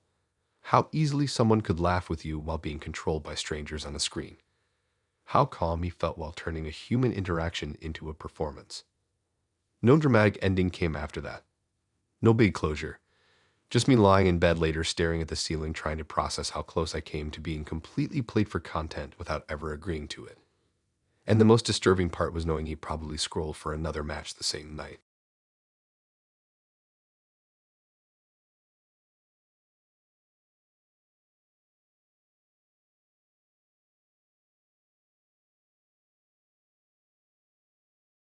I knew the night was gonna be strange the second I agreed to go back to her place. Not in a scary way, just that lazy what could possibly go wrong way you tell yourself when you're trying to seem brave, but your gut is whispering something else. She suggested it like it was the most casual thing in the world. Said she hated noisy spots and preferred a quiet vibe. I didn't want to seem awkward, so I went along with it. Her flat looked normal from the outside. Second floor, soft yellow light in the window, plant pots on the small balcony. Nothing dramatic. She buzzed me in and opened the door with this warm smile that made you forget you were basically a stranger stepping into someone's personal space. The inside was neat, laminate floors, muted colors, one of those places where everything feels arranged but not staged. We sat on the sofa, drinks on the coffee table, random music playing in the background. She talked a lot about random things, her old jobs, how she moved around a lot, how she liked keeping busy because silence made her restless. I just nodded along, trying to relax, but I couldn't help noticing how often her eyes flicked towards the hallway, like she was checking on something every few minutes. I tried to ignore it. First date nerves, I told myself. People do weird stuff when there's someone new in their space. I cracked a joke. She laughed. Everything felt semi-normal again. Then I heard it. Faint at first, almost like air being pushed through a pipe. But it wasn't that. It sounded like a voice. Not hers. Not mine. Low, strained, barely audible. I paused, thinking maybe it came from another flat. Thin walls happen, but then it came again, clearer this time. Not words I could fully make out, but definitely human. My spine tensed instantly. She noticed me going quiet and asked what was wrong. I tried to play it off, mentioning I thought I heard something from the corridor. She smiled way too fast and said it was probably just the pipes. Her tone felt rushed, like she wanted me to forget about it instead of understand it. But my ears didn't forget. The sound returned, faint but desperate, muffled like it was trapped behind something solid. My chest started feeling tight in a way that wasn't normal nerves. I stood up casually, pretending I just needed the toilet, and started walking down the hallway. She shifted slightly on the sofa and called after me that the bathroom was to the left, but my eyes were already locked on the door at the end. A door that looked different. Thicker. Heavier. A deadbolt that didn't match any of the other ones in the flat. Another faint sound hit my ears, this time more clearly coming from behind that door. My heart started pounding hard enough to feel in my throat. She appeared behind me suddenly, saying I shouldn't go that way, saying it was just storage. Her smile felt tight now, controlled. Not the relaxed vibe from earlier. I nodded like I believed her, but my feet didn't move. My hand hovered near the door handle for a second too long. And before I could stop myself, I pulled it. It was locked. That confirmed everything. The voice behind it shifted again, this time more urgent, more alive, more real. I leaned closer, my breath feeling shaky and heavy. Something inside me begged for logic, but every alarm was screaming. Her presence behind me felt different now. Tense. Controlled. Quiet. I tried to stay calm, asking what was really behind the door. Her response was soft, but carried a sharp edge, insisting it was nothing and that I was overreacting. But the way her eyes narrowed told me I was exactly right. The voice suddenly rose slightly, and through the thick wood I finally understood part of it. Words from someone who sounded exhausted and afraid, saying he needed help. Saying this wasn't her first time.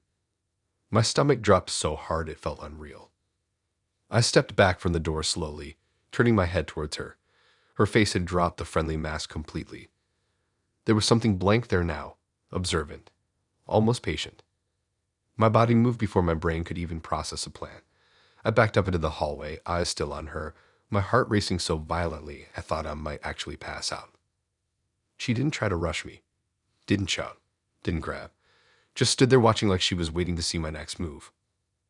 I kept walking backwards until I reached the living room entrance, then turned and headed straight for the door. My hands felt numb on the handle, and for a terrifying second I thought it might be locked too, but it opened. The second I was outside, cold air slammed into my face and everything felt louder, sharper, real again. I didn't look back. I just walked fast down the stairs, my legs trembling beneath me. Once I reached the pavement, my hands were shaking so badly I almost dropped my phone trying to call for help. I barely managed to explain what I heard, my voice cracking through the whole thing. The operator stayed calm, asking for details, and I stared out of the building like it was breathing in the dark. Within minutes, blue lights filled the street. Neighbors started peeking through curtains. Doors opened slightly. Whispers carried down the walkway. Officers stepped into the building while I stood outside, hugging my jacket around me like it could shield me from what I just walked into. Time felt warped. Eventually, they brought someone out on a stretcher. A man, pale, eyes tired, wrists bound with worn material, breathing shallow, but steady enough to stay alive. His gaze met mine for a split second, and something like relief flashed through his expression. Officers explained later that he had been there for days. Trapped.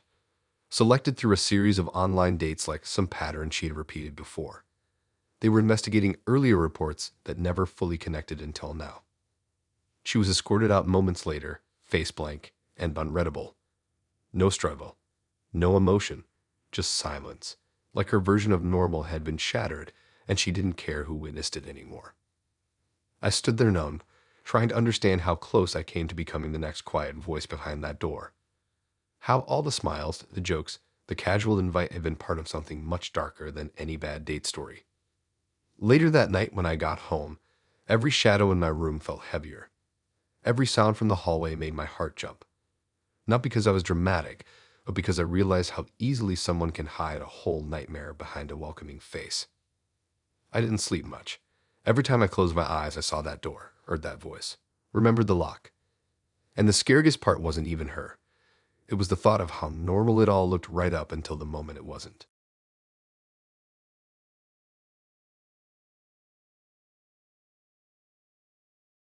I still laugh at myself when I think about how confident I felt getting ready that night.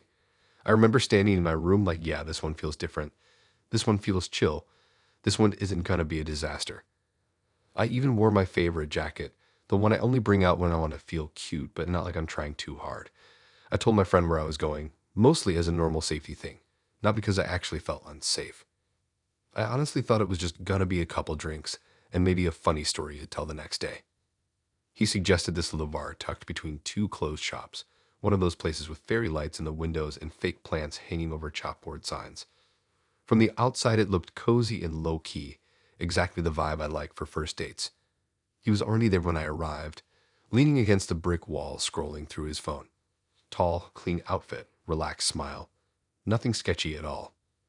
Inside, the bar was warm and crowded, but not overwhelming. Music low enough to talk, dim lights, people laughing, glasses clinking. He bought the first round and started chatting like we'd known each other longer than a few messages. Easy conversation, jokes that actually landed, random stories about uni and work, and awkward childhood moments. Honestly, it felt normal, comfortable. That rare feeling when you're not counting the minutes until you can leave. About an hour in, I felt my phone vibrate and saw a message from my friend asking how it was going. I told him I'd just step outside for fresh air and a quick text. He nodded, still smiling, said he'd stay inside and grab napkins or something. Didn't think twice about it. The air outside was cool and quiet compared to the warmth inside.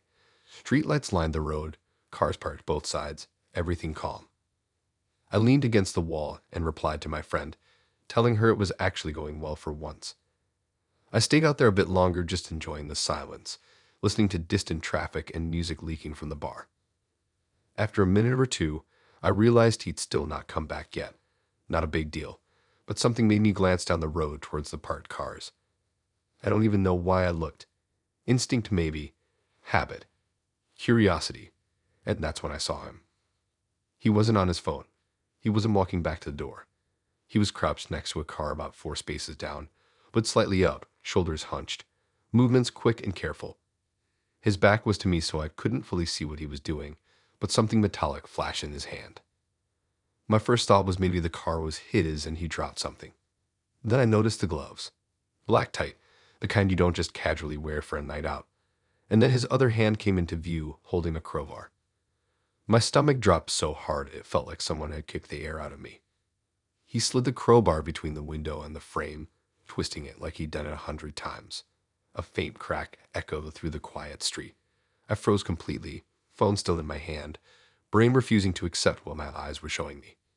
He pulled the window down slightly and reached inside, rummaging around fast, checking the seats, the center console, the door pockets. Then he moved to the next car. That's when the full reality hit me. He wasn't fixing anything. He wasn't helping someone. He was breaking into parked cars, like it was nothing, like it was just another part of his routine. My heart started racing so fast it actually hurt. The same guy who was sitting opposite me laughing, telling stories, complimenting my jacket, was now out here committing straight-out crime with zero hesitation. I stepped back slightly, pressing myself closer against the wall, hoping he wouldn't spot me. I didn't want to call out. Didn't want to move. Didn't want him to know I had seen this side of him. The gloves, the crowbar, the way he checked the road every few seconds like he knew exactly how to avoid attention. He moved faster now, window to window, hand in, hand out, pocketing whatever he found. The calmness of it all was the most unsettling part. No panic. No rush. Just smooth, deliberate motion. I felt sick. Actual sick. Not dramatic sick. Real deep gut drop type. I kept scanning the road for anyone else around, hoping someone would notice too, but it felt like the whole street had gone quiet just for him. Then his head turned slightly and his eyes flicked up, straight towards me. My body locked as our eyes met. For a second, neither of us moved. His expression changed instantly from focus to something sharp, calculating, like he was deciding how to handle the fact that I'd just witnessed everything. He lowered the crowbar slightly, but didn't drop it. I didn't say anything. Didn't move. I just stared back, knowing the entire night had flipped on its head. He wiped his hand on his jeans, tucked the crowbar behind the car, and started walking back toward me slowly, like he wasn't just caught in the middle of something illegal. Each step felt heavier than the last. I turned my body slightly towards the bar entrance, not wanting to stay in the open street with him. My fingers trembled around my phone. I thought about running, but I didn't want to trigger anything unpredictable. He stopped a few steps away from me, forcing that same relaxed smile from earlier, like nothing happened, like I didn't just see him forcing open windows. I stepped away, heading straight for the bar door without looking back. I didn't care how awkward it seemed. I didn't care if people inside noticed. All I wanted was distance, light, people, safety. Once inside, the warm atmosphere felt fake. Everything that had felt cozy now felt fragile. I went straight to the counter and quietly told a member of staff what I had just seen. Their expression dropped instantly. They glanced outside and then back at me, nodding seriously. Security was alerted, and not even 5 minutes later there was sudden movement near the entrance. Raised voices, commotion, people turning their heads. I didn't see everything clearly, but I saw him being pulled aside, his posture no longer relaxed, no longer confident. The gloves were back in his pocket. The charm was gone. Police arrived shortly after. Flashing lights reflected off the bar windows, transforming the whole scene into something unreal. They walked straight toward him, already informed, already alert. I stood still, hands shaking slightly, watching from a distance as they questioned and restrained him. He looked around as if searching for me, but I stayed hidden in the crowd. I didn't want him to see my face again. Not after what I saw. Not after what I knew. People whispered all around me, trying to piece together what had happened. Some looked shocked, some nosy, some just confused. The bar that had started as a cute first date place now felt like a crime scene in disguise. Eventually they led him away. The street outside still lined with the same cars, some now with broken windows, some untouched, all victims of a casual night shift crime done right under my nose. I walked home later in silence, my thoughts loud and messy, replaying the moment I spotted the gloves, the crowbar, the crack of glass, the way he tried to walk back like nothing happened. I didn't cry. I didn't shout. I just felt weirdly numb, like my brain switched to safe mode. It wasn't heartbreak. It wasn't sadness. It was the realization that someone can look you in the eye and pretend they're sweet while doing something completely messed up behind your back. Even now when I walk past parked cars at night, I glance at every shadow a little longer than I used to. And I never assume a relaxed smile means safety anymore. Not after that night.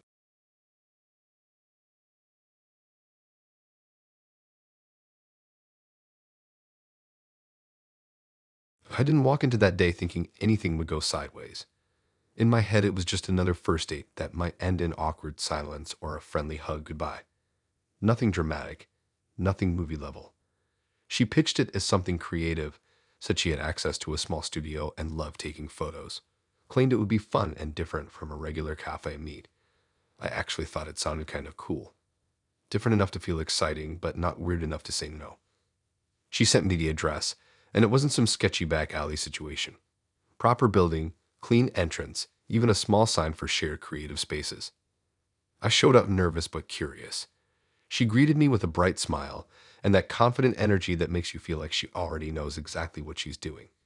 Inside, it looked legit.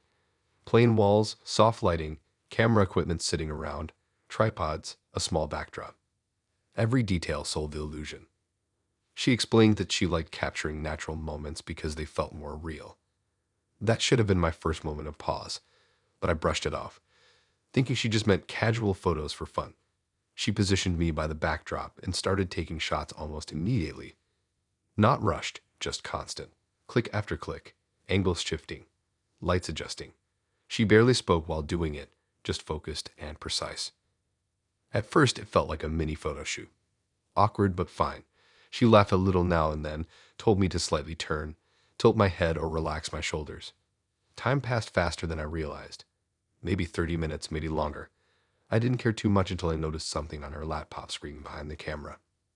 Rows of faces. Not random faces. Mine, but altered. My expression on different bodies. My eyes matched to different smiles. Versions of me that didn't feel like me at all. Profiles stacked in columns with names I didn't recognize. Bios beside them. Fake locations, fake ages, fake everything. I stepped closer, trying to make sense of it. She quickly moved slightly in front of the screen like it was no big deal, but the damage was already done. I saw enough to know it wasn't a normal creative project. It looked like a whole network. Accounts being born, shaped, perfected. My chest tightened as I asked what it all was. Her answer was too relaxed, too smooth. She brushed it off like I was overthinking. Said it was just content creation for social platforms. Claimed she was helping people build better online presence, but none of it added up. The detail was too specific. The faces too exact. The structure too organized.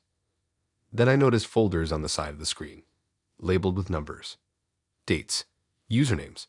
One folder was my name. Seeing my own name tied into that system made something in me snap quietly. Not anger, more like confusion laced with fear. I stepped back slightly and my eyes scanned the room again. The backdrop, the controlled lighting, the angles.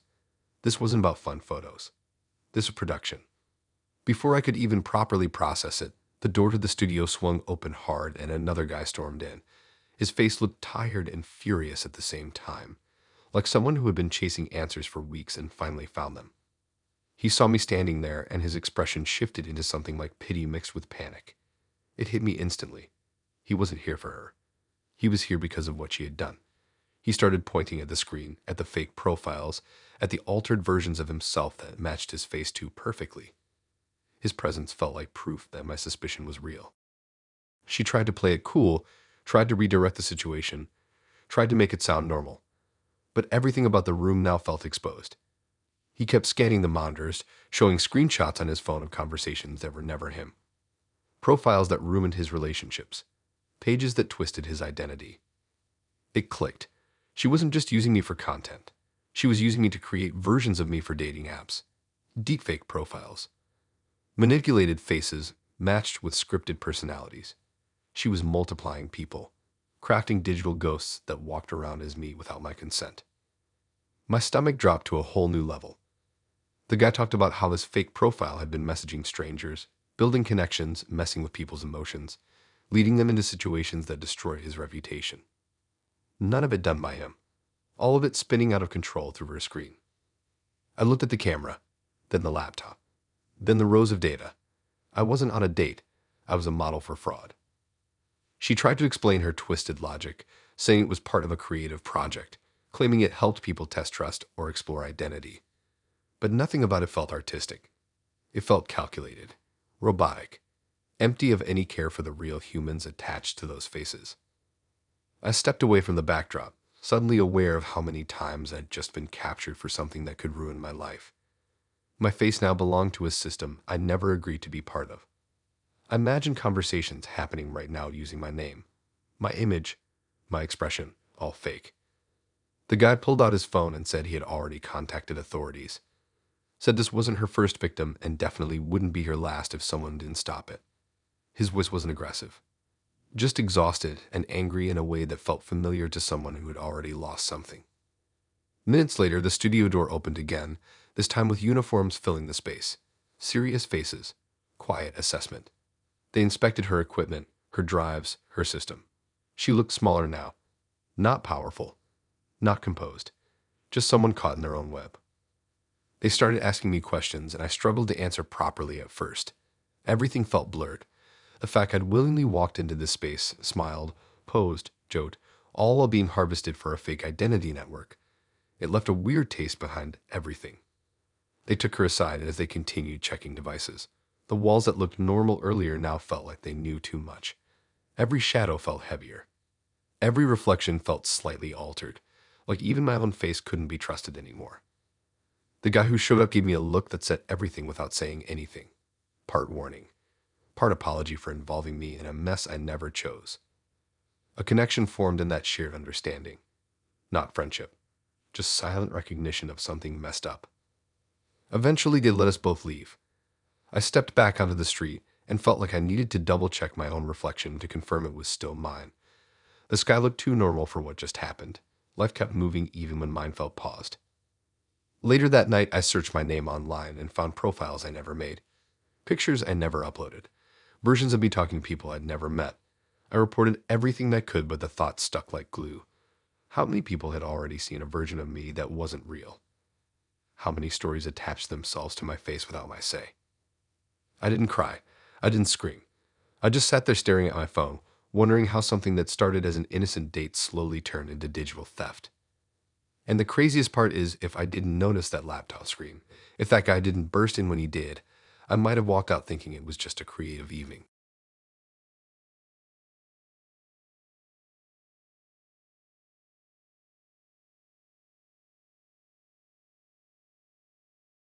I remember thinking this date felt way too calm at the start, like one of those nights where nothing dramatic happens and you just go home slightly disappointed but relieved. He picked the place, a low-key bistro with warm yellow lights and tiny candles on every table. Nothing fancy, just the sort of spot people choose when they want to seem thoughtful without trying too hard.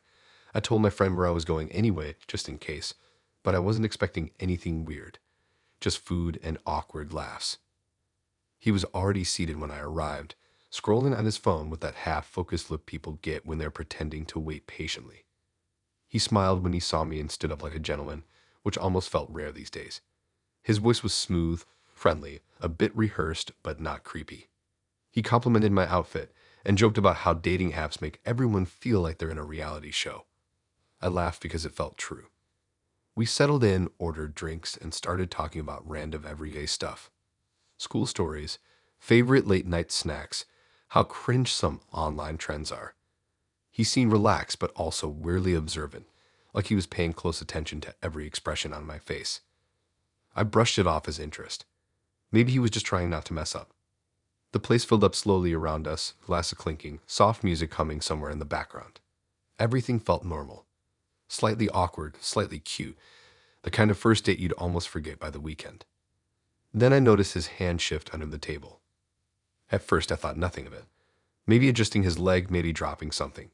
But he kept glancing down, fast little looks that didn't match the rest of his body language.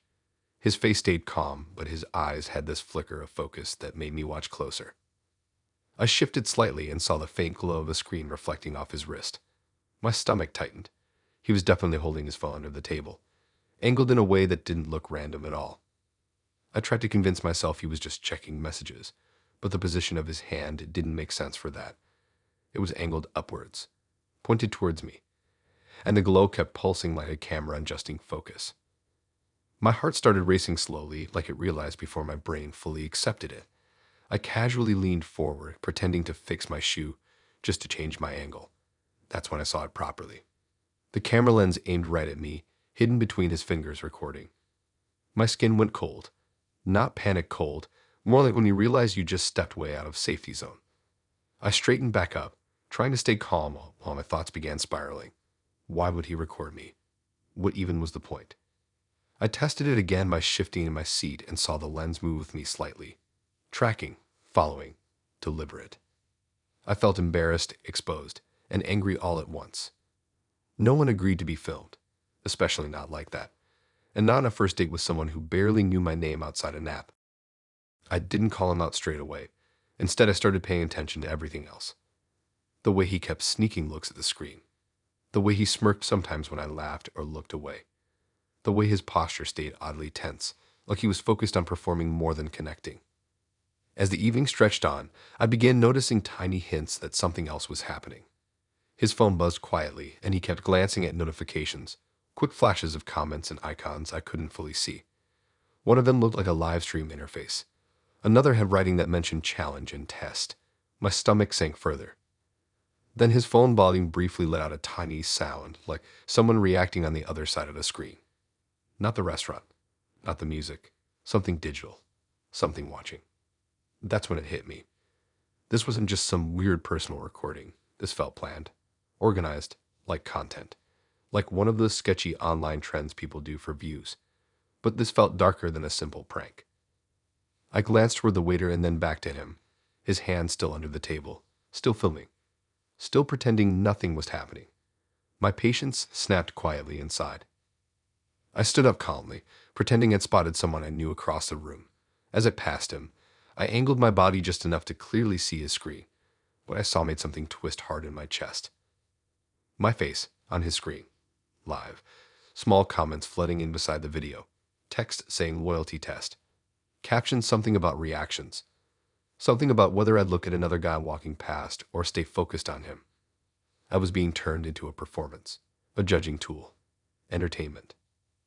I wasn't a date to him. I was content. The worst part wasn't even the filming. It was the fact he'd clearly done this before.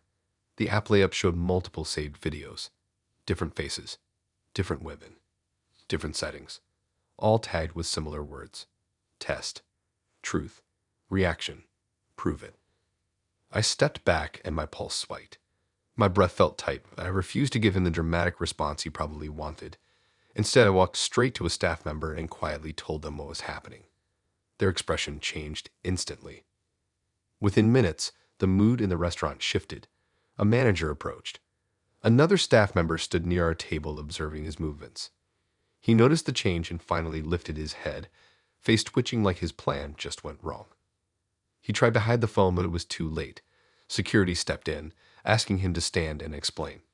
His posture collapsed instantly, confidence draining like air from a balloon. He kept trying to justify it through his smug expressions, but nothing about it looked okay. Police were called not long after. By then, other diners had picked up on the tension. Whispers spread. Phones pointed. But this time it wasn't me being filmed for views. It was him being questioned for turning people into online bait. They checked his device and confirmed there was more than just my video. It wasn't a one-off stunt. It was a whole setup. Fake dates. Fake emotional tests.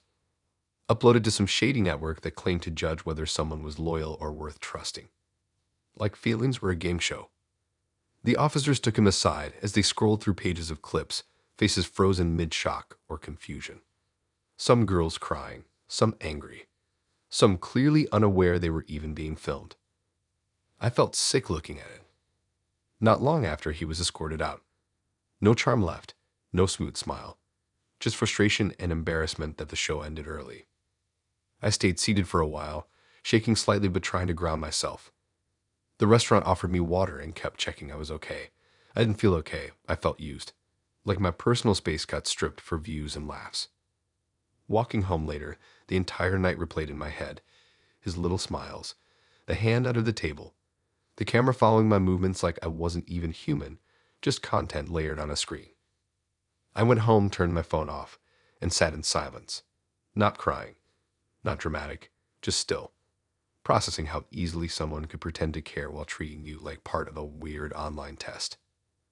It wasn't the worst story in the world. I didn't get hurt, but it left something behind. A tiny distrust that sticks quietly in your mind when someone pulls their phone out too quickly.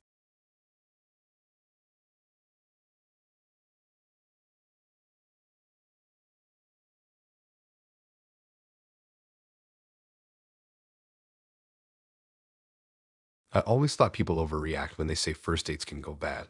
Like, sure, awkward silence, weird laughs, maybe someone lying about their height, but nothing that ever felt genuinely unsettling. I was wrong, painfully wrong. This one still sits heavy in my chest when I think about it, and it started in the most normal way possible, like any other random dating app meetup. We've been talking for about 2 weeks, casual messages, memes, voice notes, harmless stuff. She came across sweet but slightly intense, always replying fast, always remembering tiny details I'd mentioned once. I brushed it off as interest, not obsession. Everyone likes someone who pays attention right. She asked if I wanted to come over to her house for the first date since she didn't like noisy places. I hesitated, but she lived in a decent area and it sounded relaxed, so I agreed. The moment I pulled up outside her place, there was nothing weird. Normal street, normal houses, tidy front garden, soft warm light glowing through her window. She opened the door with a big smile and a wave that felt overly excited but still friendly. I stepped inside, and that's when the air started to feel different. Not cold, just heavy, like something was waiting quietly. Her living room looked neat at first glance. Gray sofa, a few cushions, fairy lights across the curtain rail, coffee table with magazines. But then I turned slightly to my right, and everything stopped making sense. One entire wall was covered. Not with posters, not with art, with me. Printed screenshots, hundreds of them, my social media. Old posts, captions I forgot I even wrote, photos from years ago, comments, tagged images. Stories that were meant to disappear. Even private posts I never shared publicly. Some highlighted, some circled, some with dates written next to them. My name kept appearing again and again in bold scribble at the top of different sections. There were screenshots of my profile bio from different months, showing how it changed. Pictures of my friends, cropped close-ups of my face, screenshots of me laughing, eating, standing somewhere I didn't even remember being. I just stood there frozen, staring at the wall like my brain was buffering. My whole online life laid out across her home like some twisted fan display. Except it wasn't flattering, it wasn't cute, it was detailed in a way that felt invasive and calculated. She noticed my silence and laughed lightly, like she expected me to be impressed. She said something about how interesting my life was, how she loved keeping track of things that mattered to her. But I wasn't listening properly anymore. My heart was beating fast and wrong. My skin felt tight. Every step I took closer made it worse. I spotted posts I had deleted, pictures I'd archived, words I'd only shared with close friends, things that were only visible to people who really dug deep or knew how to access stuff they shouldn't. My mind spiraled trying to process how she got any of this. There were printouts of locations, timestamps, even predictions scribbled beside certain photos. Like when I posted a picture at a cafe and she'd written potential schedule underneath. It wasn't random collecting. It was tracking. I stepped back awkwardly, suddenly aware that the door behind me felt very far away. She kept talking, tone calm, proud even. She walked over and pointed at one specific photo from a night out months ago and said she remembered my expression from that moment. I didn't even remember that night properly. Something inside me clicked, and the only thought in my head was that I needed to leave. Now, my voice felt tight as I made up an excuse about feeling unwell. She frowned slightly, but didn't try to physically stop me. The way she watched me walk away felt slow and deliberate, like she just wanted to observe my reaction. The second I stepped outside, the cold air hit my face and I breathed like I'd been underwater. I didn't look back. I just walked faster and even faster, heart racing as I tried to create as much distance as possible between me and that house. By the time I got home, my phone started blowing up with messages from her, wondering why I left, asking if I was okay, saying she just wanted me to feel welcome. I didn't reply. The whole situation felt way too off to even try explaining. The next day, there was a knock at my door. 2 officers stood there with serious expressions. They asked if I'd recently visited a certain address. My stomach dropped instantly as they mentioned her street. I told them yes. Everything about yes felt heavy. They explained she'd been under quiet investigation for months. She'd been tracking multiple people through social platforms, gathering their posts, personal updates, movements, and patterns. My name was on a list, not just once, many times. She bookmarked my accounts and monitored them daily. Months of this, not just recent interest. They said my wall situation wasn't even the first, that some people never even found out until much later, that mine was just one example that finally crossed into something serious enough for intervention. I sat on my bed trying to process the timeline, the casual messages, the way she remembered everything, the way she knew exactly when I was free or busy. None of it felt accidental anymore. The officers said she was being taken in for questioning and that I was safe for now. Safe felt like a strange word, because nothing about the last 24 hours felt stable at all. Days passed and I kept seeing that wall in my head, my digital life blown up into physical proof that someone had consumed it without permission. The scariest bit wasn't the obsession. It was the patience, the quiet planning, the way she managed to act normal while cataloging my entire presence. I started double-checking my privacy settings, deleting old content, changing passwords. Even then, the unease stayed. Not a dramatic panic. Just a dull awareness that someone out there owned copies of my life in a way I couldn't take back. There was no dramatic ending, no speech, no warning scene. Just a realization that first impressions can hide months of silent focus behind a calm smile and soft tone. I never blocked someone as fast in my life.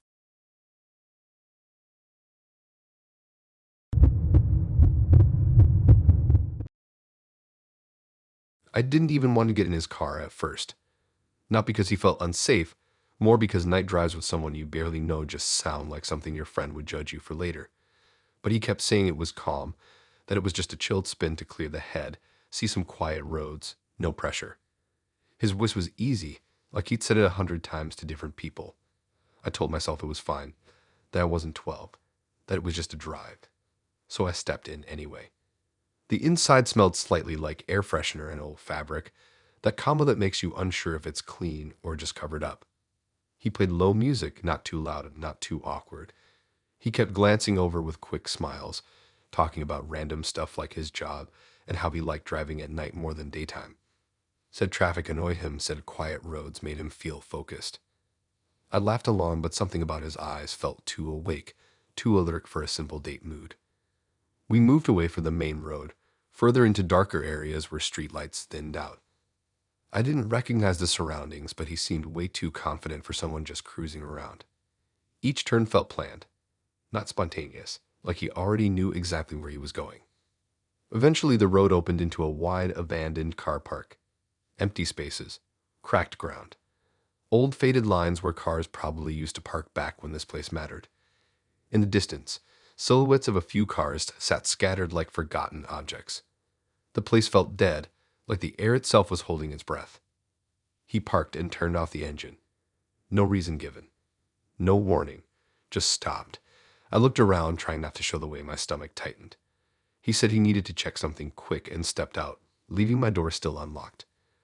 I watched through the window, confused more than scared at first. He walked towards one of the cars parked further in, pulling something from the boot of his own vehicle. A bag. Dark. Bulky. He crouched slightly, and I saw the spray can glint under the faint light. My heart slowed like it realized what was coming before I fully did. He started spraying the license plate. At first I didn't get it. I thought maybe he was fixing something, maybe the plate was damaged. But then I noticed another car nearby with its plate already changed. Letters that didn't match the style. Numbers that looked forced. And then another. It clicked slowly, horribly. This wasn't repair. This wasn't aesthetics. This was altering identity. He moved with fast precision, repainting numbers, wiping edges, checking his phone repeatedly like he was matching something. Maybe a list. Maybe a tracker. He walked between cars, comparing plates, then adjusting again. Each movement felt too fluent, like muscle memory, like routine. My hands started to sweat on my lap. I sat frozen, trying to grasp how I'd ended up here. A night drive that turned into watching someone mess with plates in an abandoned car park. The silence outside felt heavier now. Even the distant noise of the road had faded. He knelt again near another car, and that's when I spotted it clearly. Some of the vehicles looked way too new for such an abandoned place. Shiny paint hidden in darkness. Untouched windows. They didn't belong there. And the plates he just changed suddenly looked like they belonged perfectly. Like puzzle pieces sliding into a legal order. A smoky chemical smell drifted through the cracked window of my door. My head filled with questions I didn't want answers to. How long had he been doing this? How many cars had passed through here under new identity? What else he dragged people into without them noticing? He didn't check on me once. I might as well not exist. Just a passenger watching him rewrite reality for cars that probably were never meant to be here. When he finally stood up and walked back toward his car, I felt my body tense automatically. He opened the door and slid in like nothing strange had happened. Wiped his hands on his jeans, slight grin. Eyes focused straight ahead like he was proud of whatever he just pulled off. My throat felt dry, but I couldn't say anything. Words didn't feel safe in that space. He started the engine again and reversed slightly, then paused. Headlights swept across the car park and suddenly stopped. Red and blue reflections flashed faintly against the windscreen. My heart jumped, not from relief, from fear mixed with confusion. A patrol car rolled slowly into the car park, its lights silent but clear. My date froze completely this time. Hands clenched around the steering wheel, jaw tight. I could see the real worry now, sharp and raw. Not the relaxed vibe you were earlier. Officers stepped out, scanning the area, eyes moving across the scattered vehicles. One pointed towards the recently painted plates. Another looked straight at us. The tension inside the car turned almost physical. Heavy. Electric. Suffocating. He whispered something under his breath I didn't fully hear, but the panic in his tone told me everything. I felt smaller than I ever had, like I'd somehow managed to sit next to someone mid-crime without knowing until it was way too late. They approached fast. Loud knocks on the window. Sharp instructions. He opened the door, stepping out slowly. I watched silently as they spoke to him, their torches scanning the car, the surrounding plates, the spray can still lying careless on the ground like evidence forgotten in a rush. Another patrol car pulled in. Then another. The car park that felt empty minutes ago now felt crowded with flashing lights and radio static. He tried to play it cool, but it failed badly. His confidence cracked and leaked away. I stayed seated, heart beating so loud it felt like a whole place could hear it. One of the officers approached my side and asked what I was doing there. My mouth opened, but the only thing that came out was a shaky explanation of a first date gone wrong. My legs felt weak as I stepped out into the cold night air. The smell of paint and rubber mixed into something I never wanted to remember again. Every sound felt echoey. Every light too bright. The quiet now gone completely. They questioned me for a while as they inspected the cars, the changed plates, the matching details he altered minutes before. It all felt surreal, like I stepped into someone else's mess without needing to. A wrong turn in plans that should have just been pizza and conversation. Hours later, when they finally let me go, I walked home slowly. My phone buzzed with messages I hadn't checked all night. My hands still smelled faintly of the car's interior. The night felt thicker somehow, less friendly. I didn't cry. I didn't scream. I just felt empty, like the fun plan I agreed to decided to bite back without warning. No lesson. No big speech. Just a date that twisted into something I never asked for.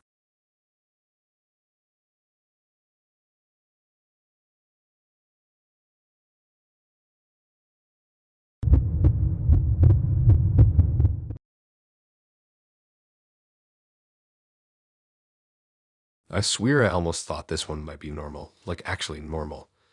Not the type that ends up as a story you never wanted but still have to tell. The plan was simple, just a cozy little restaurant tucked away on a side street, warm lights, wooden tables, the kind of place people go when they want to pretend everything in life is calm and soft. She picked it, said it was her favorite spot, said it felt safe. I liked that word.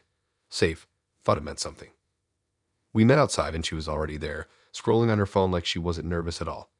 She smiled when she saw me and it looked genuine, not forced or awkward. She had this calm presence that made you think she had her life together.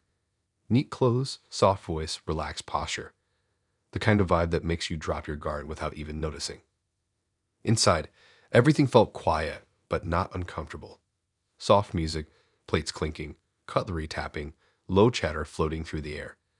Our table was near the window, and I could see the reflection of the fairy lights behind me. It felt like the sort of setting people post on stories with captions about great vibes. She talked easily, laughing lightly, asking questions about me, remembering tiny things I mentioned online. I felt seen in a normal way, not intense, just attentive. I noticed another couple sitting a few tables away. They looked older, probably just out for a relaxed evening. The man kept smiling at his drink while the woman scrolled through her phone. Nothing out of place. Just another pair having a normal night like us. I didn't think much of them at first.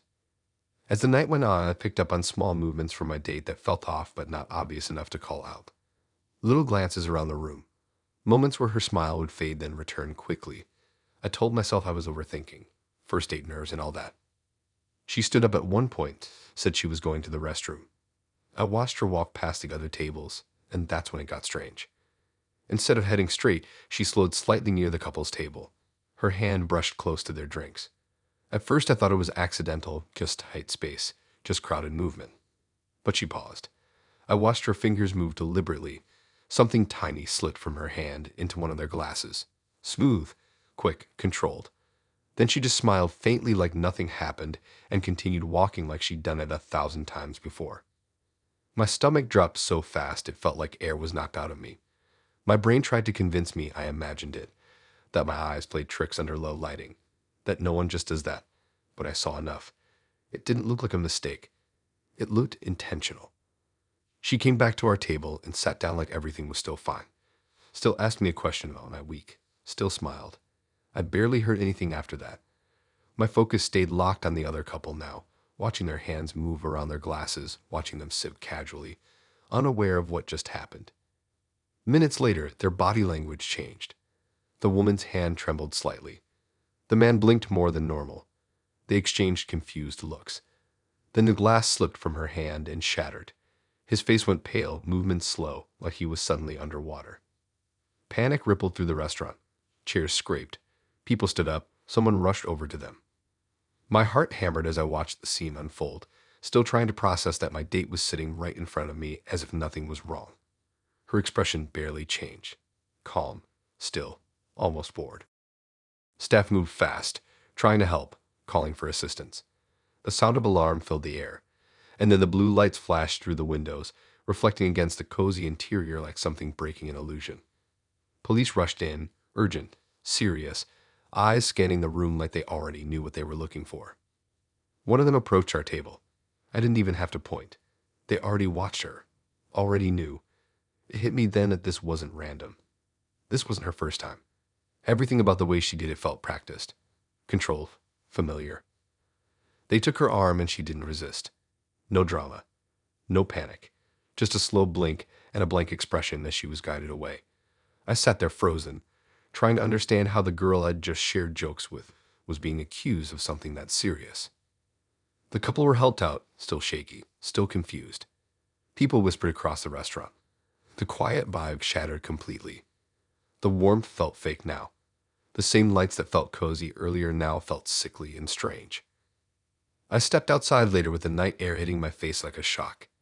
Everything felt distorted. The way she smiled replayed in my head. The calmness, the gentleness, the way she controlled her movements like it was routine. I kept wondering how long she'd been doing that.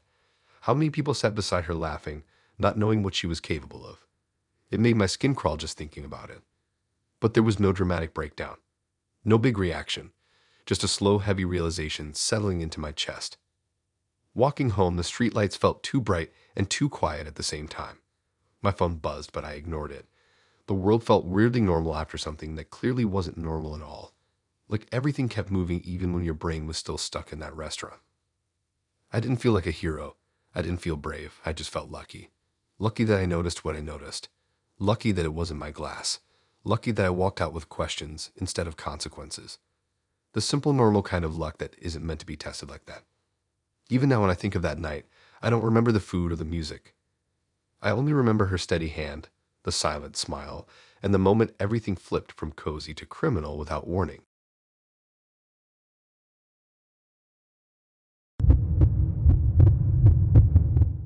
The crazy part is I nearly canceled. My phone was on low.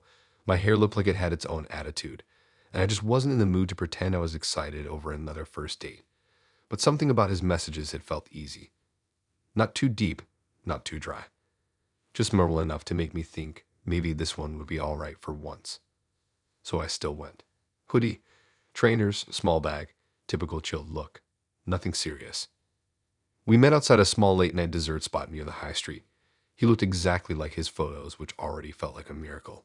Tall, calm smile, relaxed shoulders, like someone who knew how to blend in anywhere. He kept things light, joked about how awkward first dates usually are, said he hated loud places and preferred walking around. That suited me because I hate sitting across from someone doing that forced eye contact thing. We walked around for a bit, talking about random stuff like old school memories and how weird dating apps are now. Everything seemed smooth, no weird energy, no sudden mood changes. After a while, he said he knew a quicker route to another spot down the road, a shortcut behind the row of closed shops. I didn't think much of it. It was still early and the area felt busy enough. The alley looked narrow, but not completely dead. Streetlights flickering, a few bins pushed against the walls, faded posters peeling off brick. I followed behind him and noticed his pace change slightly. Not rushed, but more focused. Like his mind switched tracks. I tried to keep up, thinking maybe he was just walking fast naturally. As we got further in, I noticed another figure standing ahead, partially hidden by shadow. Then another bag on the floor. Then more shapes. My stomach tightened before my brain even caught up. He stepped forward and leaned slightly, pulling something from under his jacket. It wasn't subtle. It wasn't casual. It was clear enough without needing words. There were handbags, branded ones. The kind that look expensive even if you don't know fashion. Stacked in a way that looked planned, not random. I froze, watching it happen about 10 feet away from me. His hands moving quickly, the other guy inspecting, nodding, reaching into his pocket. I didn't understand how I'd walked straight into something like this. My mind started racing, but my body felt glued. Every instinct told me to turn around, but curiosity and shock held me in place. My date didn't even look back at me, like I wasn't meant to see this part of his world. like the alley was some cutaway scene I'd accidentally stepped into. Then it happened. Sharp blue lights flooded the walls, painting everything in flashing color. The silence cracked with sudden noise and movement. Police cars skidded to a stop nearby, and the alley filled with urgency. He spun around finally, eyes wide, pure panic flashing across his face. Suddenly, I existed again, but not in the way you want to exist. He tried to step back, body tense like he might actually run, but there was nowhere to go. Officers poured in, surrounding him and the other guy, hands moving fast, voices overlapping. I stood frozen, back pressed against a cold brick wall, heart slamming against my ribs like it wanted out. It felt like time split into slow frames. The handbags still scattered, the echo of sirens, the neon blue light bouncing off every surface. Me just standing there watching someone I'd been laughing with minutes ago get grabbed and forced to the ground. It didn't feel real at all, like it slipped into someone else's nightmare for a few minutes. One officer eventually turned to me and guided me away, asking questions I barely processed. All I could think about was how normal he seemed, how easy the conversation felt, how he casually said he knew a shortcut like it was just another part of the date plan, not a setup for whatever I'd just witnessed. I stepped back out onto the main road, blinking as normal traffic moved past, people scrolling phones, laughing, living their normal lives.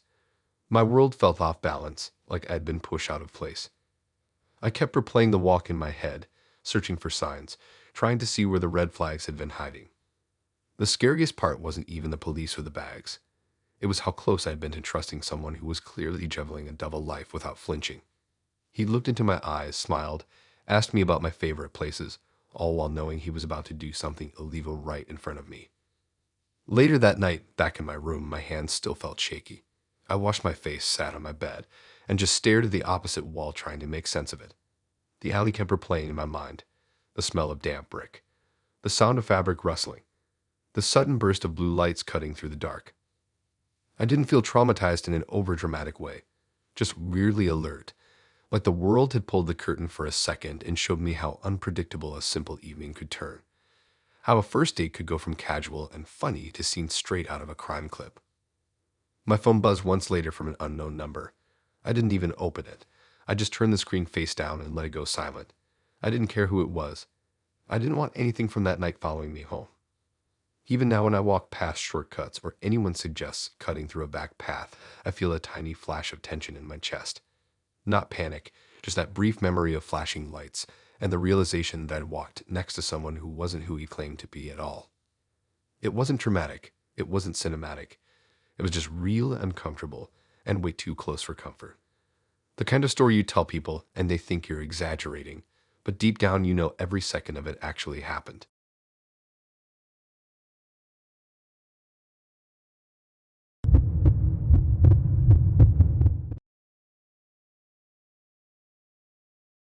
I keep thinking about how normal that day started, like nothing had any warning signs at all. I met her on a dating app and she seemed chill, a bit quiet, but in a soft way, not awkward. Her photos were simple, just her in random places like coffee shops and parks. Nothing flashy, nothing dramatic. She messaged like a real person too, not those copy-paste lines. We planned the first date for a small walk and a drink, nothing intense. I remember being weirdly excited in a low-key way, like when you think maybe this one could actually be decent and not another awkward story. We met near a tram stop and everything felt fine. She smiled, laughed at my stupid jokes, kept eye contact, all that normal first date stuff. After an hour, she suggested we go back to her flat because it was nearby and quieter than the crowded bar. I hesitated for a second, but the area looked safe and she didn't give off any bad energy. Her building was one of those old concrete blocks that looked tired but still lived in. We took the lift up and she unlocked the door like it was just another regular night. Inside was way calmer than I expected. No mess, no weird smells, just dim lighting and soft music playing from somewhere. The flat was small but neat, like someone who kept things exactly how they liked them.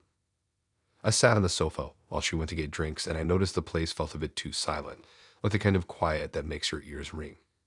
I brushed it off and tried to stay relaxed, telling myself I was overthinking like always.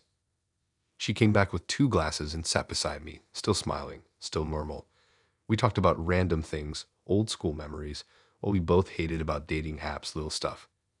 Then I noticed a door at the end of the corridor that looked newer than the rest, almost hidden by a shelf. I asked about it casually, not making a big deal. She laughed slightly and said it was just storage.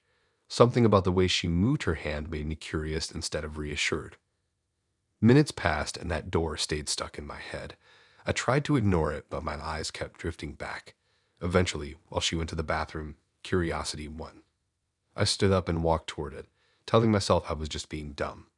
The door handle felt cold and heavier than expected. I pushed it open slowly and stepped into a narrow space that definitely wasn't just storage. The room was darker and warmer than the rest of the flat. A desk sat in the middle with wires running everywhere. On it were multiple phones, all lined up neatly, their screens glowing. At first I thought it was some sort of tech setup, maybe work stuff, but then I stepped closer and felt my chest tighten. Every single screen had my face on it. Different photos, screenshots from my social media, tagged images, even pictures I barely remembered taking. On top of each phone, a simple label sat in bold writing, all saying the same word, Target, over and over like some messed up reminder. I froze, trying to understand what I was seeing. There were notes too, scribbled on paper beside the phones. Times, locations, little details about my daily routine that I never told her. Places I had been alone. Moments I thought no one noticed. My breathing got heavy. I started backing away slowly, heart racing, mind struggling to accept that this wasn't a joke. I turned and nearly collided with her standing in the doorway. Her expression wasn't soft anymore. It was blank, focused, like she was watching something play out exactly how she planned it. I wanted to ask 100 questions, but my voice wouldn't work. I just stared, confused and scared in a way I'd never felt before. Before anything else could happen, loud bangs echoed through the flat. Shouting spilled through the hallway, and heavy footsteps rushed in. Police burst through the door, moving fast, straight past me, straight towards her. She didn't even try to run. She just stood there as they grabbed her arms and started talking, words overlapping, sharp and urgent. I stood there numb, struggling to breathe normally while they explained what was going on. They told me she'd been under investigation for months for stalking multiple people across different apps, obsessively tracking them, building detailed profiles, planning meetups like some twisted system. I wasn't special. I was just the next one in her pattern. They said she had turned her flat into a control space, monitoring targets until she felt close enough to bring them inside. Everything felt unreal. My legs felt weak. I kept looking at those phones, still glowing, still showing my face like trophies. Police moved around collecting evidence while one of them guided me to sit down and drink water. I nodded without really understanding anything. Part of me still felt like I'd wake up any second, but the cold air and noise made it clear this was very real. They eventually let her out in cuffs, still silent, still looking straight ahead. I didn't feel relief straight away, just a weird emptiness mixed with disbelief. The flat that felt calm an hour ago now felt contaminated, like every wall had watched me. I stepped outside later, and the night air felt too sharp, too loud, but at least it was free. Walking home, I replayed every moment of the date in my head, trying to spot the moment things shifted. But there was nothing obvious. That's what scared me most. How normal it all felt until the second it wasn't. I didn't feel like I'd survived something dramatic, just like I'd wandered into the wrong place without realizing. Even now, days later, I catch myself checking reflections in shop windows or scanning the street behind me. Not because I think she'll show up again, but because I realized how easily someone can build a whole version of you without you noticing at all. How close I came to trusting the wrong quiet smile.